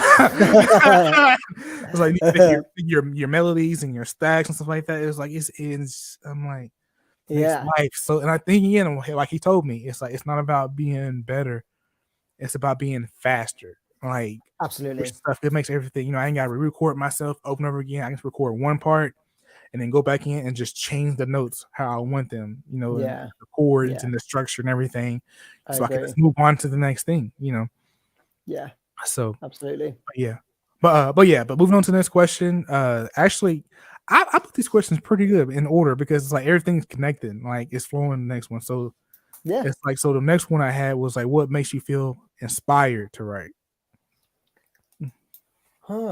Um, Like what's well, I it could be multiple things. It could be just like what's one. Well, I gotta say it's one thing at least. yeah, Like I what's your mean, inspiration to? I feel like pretty much not all writers, but most writers tend to write about their personal experiences. I Yeah. feel like it's real. I saw somebody on a podcast the other day talking about songwriting, and he said one of the most important things that a musician has to do is to live. You got to go out Mm. there and make memories, and you got to have breakups. And you, of course, where would songwriting be if we didn't go through a breakup at some point, right? Ed Sheeran wouldn't have a career. Um, but it's like, you know what I mean? Oh, Like, I'm waiting for Ed Sheeran and Taylor Swift. Have they done a song yet? I thought they did do it. They did do a song, didn't they? Ed I'm Sheeran and sure Taylor that. Swift. Yeah, If they haven't, I want to go listen to it. If they have, yeah. I thought but they did. They did it. No, they did do a song. They did a song, and that the music video was those Mm. two. Oh, that Get was my lot. Siri was picking up on stuff. out of She here, wanted to Siri. join the conversation. Yeah. No, I'm pretty sure they did a song. It was like the music video. I think was them, and they had two young actors who looked like them portraying them when they were kids. Mm. Something like that. They've definitely got something out together. I'm pretty sure. But yeah, like I was saying, yeah, just personal experiences for me tends to be um, what I like to write about. I like to write about love. I've done that. I've done that in relationships. I've got a lot of songs out that are about relationships. But like recently, I've been writing about stuff to do with like my mental health, like not just mine, but Mm. mental health in general. Like my song "Take Me to the Other Side" was about mental health. Someone Tell Me Why wasn't completely about mental health. It wasn't like directly about mental health, but it explores things that can affect your mental health. And I was very much giving a synopsis in that of that, if that makes sense. Sort of engulfed, if you like, by a personal issue that I was writing about directly. Um, but like Slow Down, for example, Mhm. that was written about technology. So Yep. that was written about just sort of how much societies started to decay in many areas because of the information age that we live in, because of how readily available technology is. You know, I feel like people, because of their phones, they've become so like self-obsessed and kind of trapped and vain and sort of like in many ways. And I'm actually talking from experience here, like Mhm. this is like a personal statement more than anything else, but like actually like addiction, Yeah. like I feel like a lot of people don't realize that they have a living addiction to their phone, and I know I do, and I know that Yeah. that's something that I have to like really be careful with now, because it's like in over the years it's caused like a lot of problems for me. Like most recently, I've managed to get this under control now. This is great. That's quite personal, Mhm. this, but like this is good. Like I've managed to get this under control now, but for the last like, well, a long time actually, but we're talking like years, like maybe at least 4 or 5 years. I've really struggled with sleep, like really Same here. bad, unhealthy sleep patterns. But like, I will readily admit that as a 26-year-old guy who works really hard, is really motivated, is obsessed with like doing like, achieving lots of stuff. Um, I still would quite frequently sleep in bed until 1 p.m. And that is not because I Yeah. chose to. That's the difference. That is not because I chose to. That is because I would spend so much time throughout the day and in the evening on my phone, whether it's doing TikToks or whether it's just watching garbage on your news feed. And that Mhm. is, and it's not your fault. It's designed to be addictive. Yep. It's designed to hook you in. Like there are whole departments in Silicon Valley companies that are set up deliberately to make these things more addictive. So don't feel bad, first and foremost. Oh yeah. But No. I would quite often sleep in late, and it's because I had such bad quality sleep that I just physically couldn't wake up.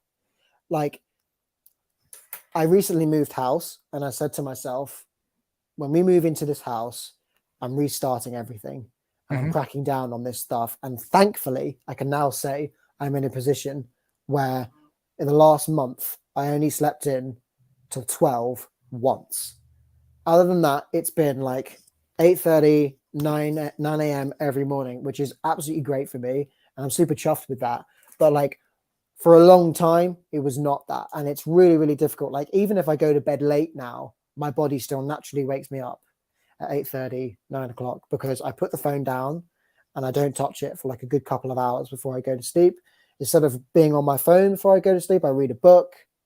And if I am going to be on my phone, maybe doing some late night emails, I've got all the settings set up so that it's like the super, like the warm setting, so that you don't get the blue light, so that doesn't mess with you. Yeah. And that kind of stuff. And yeah, sorry, I've gone on a bit of a tangent here, but Oh, you good?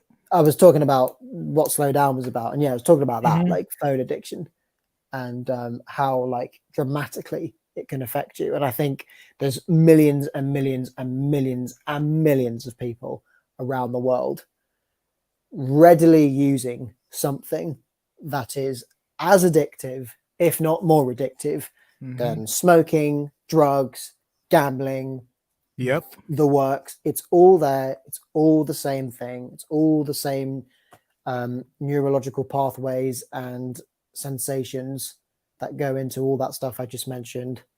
The only difference is you can get 13 when you're 10 if you want. Sorry, what you can get a phone when you're 10. Yeah. Yeah. Yeah. Sorry. Mhm. You can get a phone when you can get a phone when you're 10 or 13 or whatever.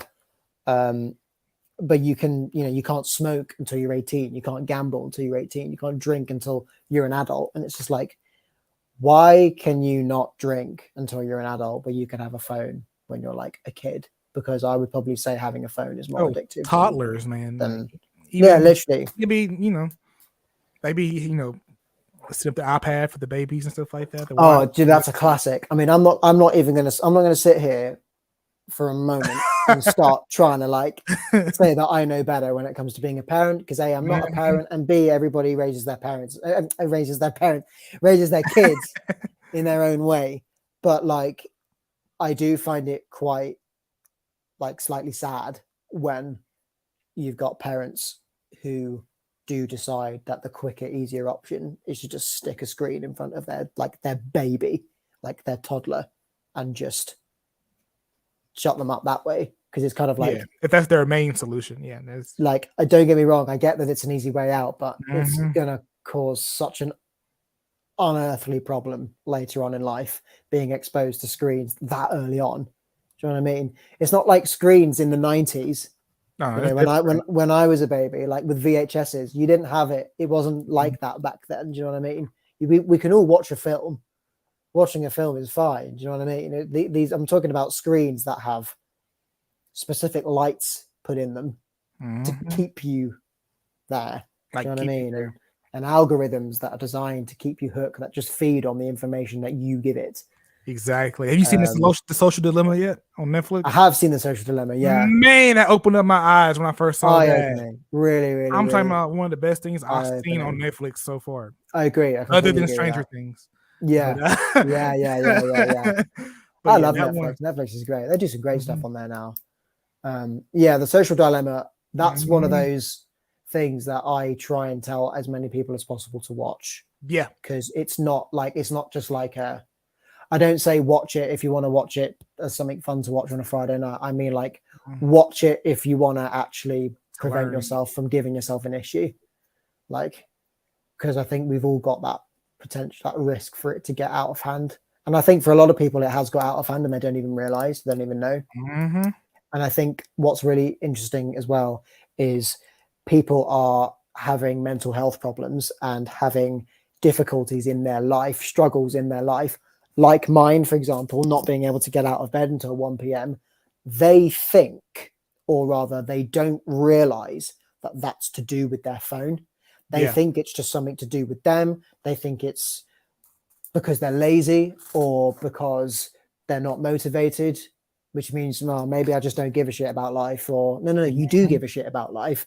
It's because you're wrestling with an addiction, my friend.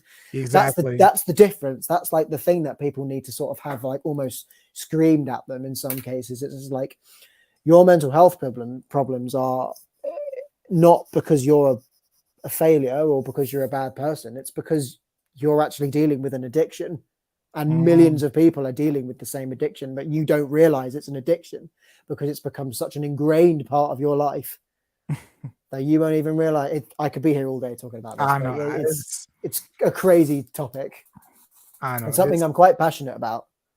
Oh yeah. I try to tell everybody about that show, Yeah, and because it really opened up a wormhole of like, this is what these companies are really doing. yep. It's like, as much as I love TikTok and Facebook, I'm like, and now it's like that show even helped me into how I market myself.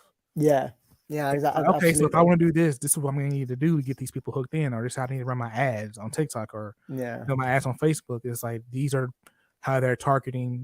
This is what they're they're giving me these people's information, and they're making yeah, money off of it from we're basically they're doing this so we can benefit off of yeah, the information they give us. It's, oh yeah, we got all this information from these people. If you pay us, we'll push it to people that will probably end up liking what you do based on off what they already know about that exactly. person. And I'm like, I know. it's ridiculous. It's terrible. I mean, I know that my kids are going to hate me because I just won't. I'm not going to let them have a phone until they're 16 minimum, Yeah.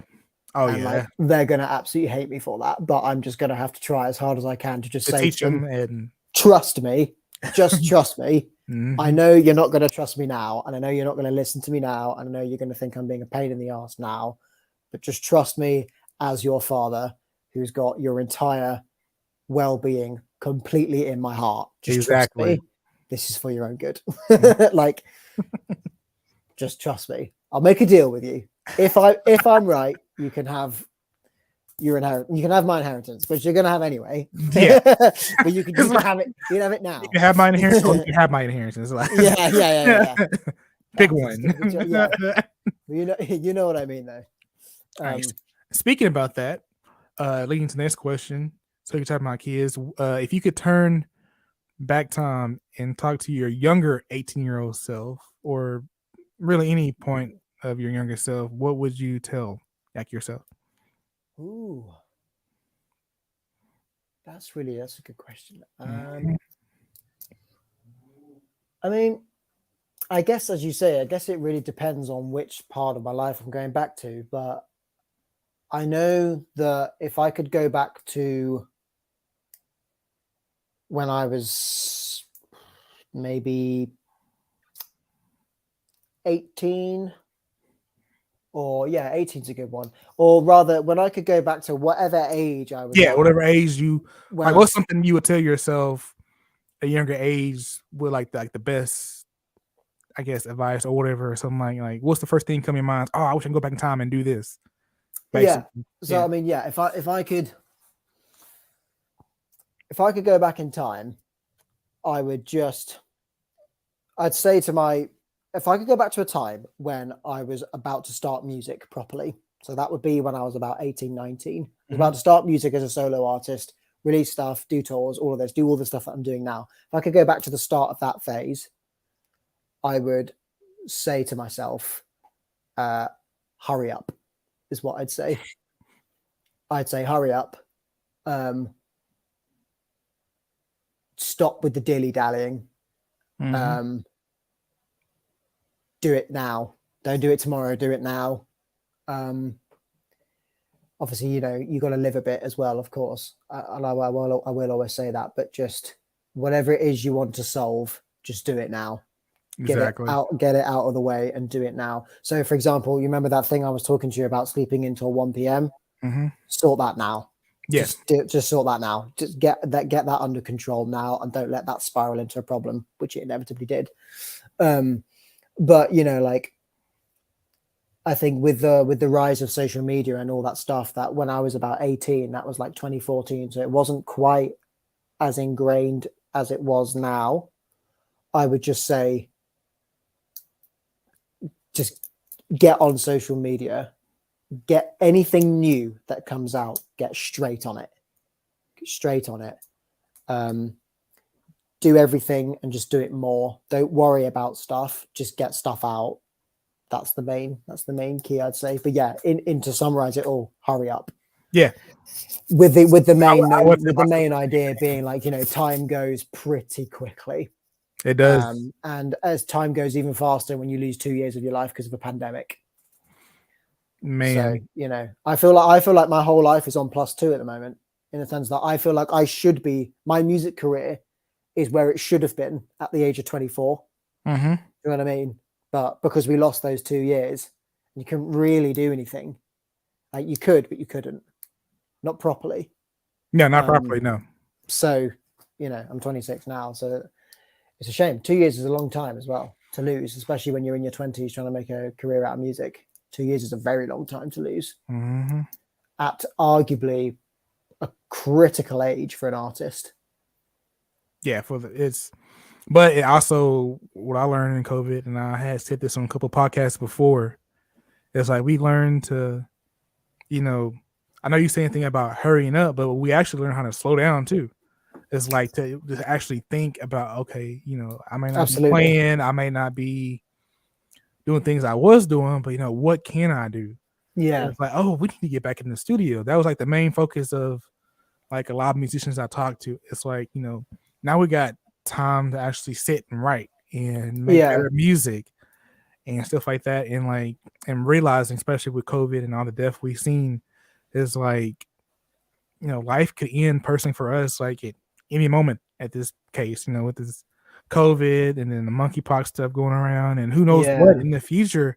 Is like the time is now, so, and COVID slowed us down enough to where we figured out what things we need to hurry up Absolutely. doing. I mean, If you understand that analogy in a little way. I unfortunately think that it will happen again. I think there will be another one. I think we will go right back to the start. There'll be a new disease, another COVID, whatever. Same thing, but no vaccine. So it's just going to go through the whole cycle again of all the most vulnerable people are going to be. And the thing is, there's nothing you can do about it, because if you do nothing without a vaccine, if you do nothing, it will just kill people. Mm-hmm. So, and I think this is all part of a bigger issue, which is climate change and global warming. And I think it's all linked. And that's not something I'm going to go into because I feel like I don't know enough about it. Unfortunately, I really don't know enough about it. I wish I did. All I can see is that it's definitely happening though, like without a shadow of a doubt. The other thing I was going to say about going back and telling myself to hurry up. Yeah. See, that doesn't necessarily mean, for me personally, right? That doesn't necessarily mean like go through the passage of time quicker. That's meant more as like a statement to say, don't put anything off. Don't take 3 days to think about doing something. Just do it. Like, and kind of it's almost like it's like a fearlessness, if you like, that you only can learn as you grow up and get older, as you go through life. These are the only things that, it's the only way you can learn stuff like that is really to just sort of, you can't sort of prepare for it. It's kind of like getting older. You can only do it once, and you can only learn what that's like as you do it. Do you know what I mean? You can't ever understand the sensation of getting older when you're younger. Does that make sense? Yeah. But I would just sort of tell myself to hurry up in terms of don't worry about what that person's going to think, or don't worry about what that's going to do. I guarantee you all that will matter once it's done is if you did it or not. Not when, not how long, just if you did it, if you managed to do it. And if the answer is yes, then that's always going to be better than no, in my opinion. So how you do it, fine. Always make sure you're spending time, but don't spend too long. Yeah. Ultimately, just do it and do it quickly. That kind of thing. Just do it. That sums up. Yeah, I feel like I've had a Sheila Booth moment. Just do it. Do it. Do it. Very good answer question. Your dreams come true. Shalaba. Just do it. Just do it. All right, so I'm almost at my last question, and this is a real quick one. So, and technically, it's crazy because like we're talking about how COVID and stuff like that. So within 150 years, if science fails to save us all, Which it will. and all that is left is a book about your life, what would the title be, and what the book, what the book tell about your life, basically. Everything else is a book, even if there's like another race that comes along, like finds like old stuff of the whole human life, and there's a book left about your life. What's the title and what the book will be about? God. It's a fun question. I try to say the fun questions towards the end. That is a fun question. A book about my life, basically. What would it be called? Yeah, probably something along the lines of lots of music in Star Wars Battlefront. Yes, you're a Star Wars fan. I love it. I love Star Wars. I'm absolutely obsessed with Star Wars. I love Star Wars so much. No, that was a terrible response. Probably, I don't know. I mean, I'm not too sure what the God that's a difficult question to answer. That's certainly a question I probably need more time to think about. To be honest, I don't know.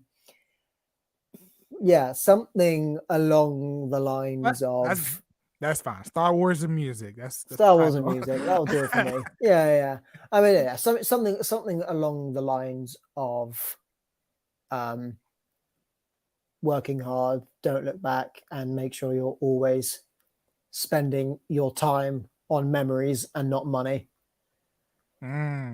Would kind of be the thing for me, because I feel like was something that I've realized very quickly as an adult is that even if you have lots of it, or even if you don't, money will always just come and go. It will always just be like a stepping stone to something else. But memories are definitely not that. Memories are definitely not a stepping stone to something else. Money is a stepping stone to memories. Mm-hmm. And I feel like you should always spend your money on the thing that's going to give you more memories than the thing that's going to make you more comfortable, because ultimately your memories are going to be what makes you comfortable when the time comes, so to speak. Man, that's a whole word right there, man. That is and that's a great way to end it too, right there. So before we hit the end broadcast button, how can we follow you on social media? On social media, you can follow me on all the usual ones: Instagram, TikTok, Facebook. They're all there at Alex Tracey Music. And then someone tell me why is out. Slow Down is out. Spotify, all streaming platforms. All streaming platforms. Go check them out. Go check them out. It's been a great podcast, man. Thank you for doing this again. It's been an honor. Thank you so much for having me. Thank you for really everybody. Appreciate it.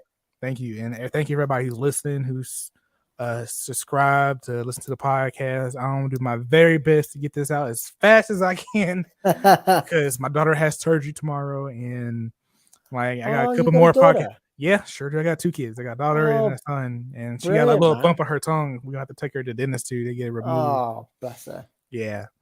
And, congrats, man. That's wicked. Oh yeah. It's being a dad is. in that case, I got a question for you. Before okay. I got a question for you. Really potentially big but difficult question, because this is something that I'm just like really looking forward to when it's my time. What's it like being a dad?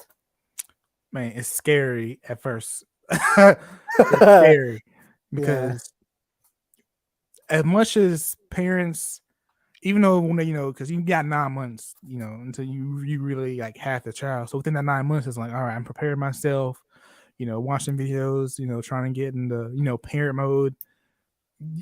There's nothing enough. There's not enough parenting advice you can get before it happens. Like it's like you can prepare yourself as much as you can.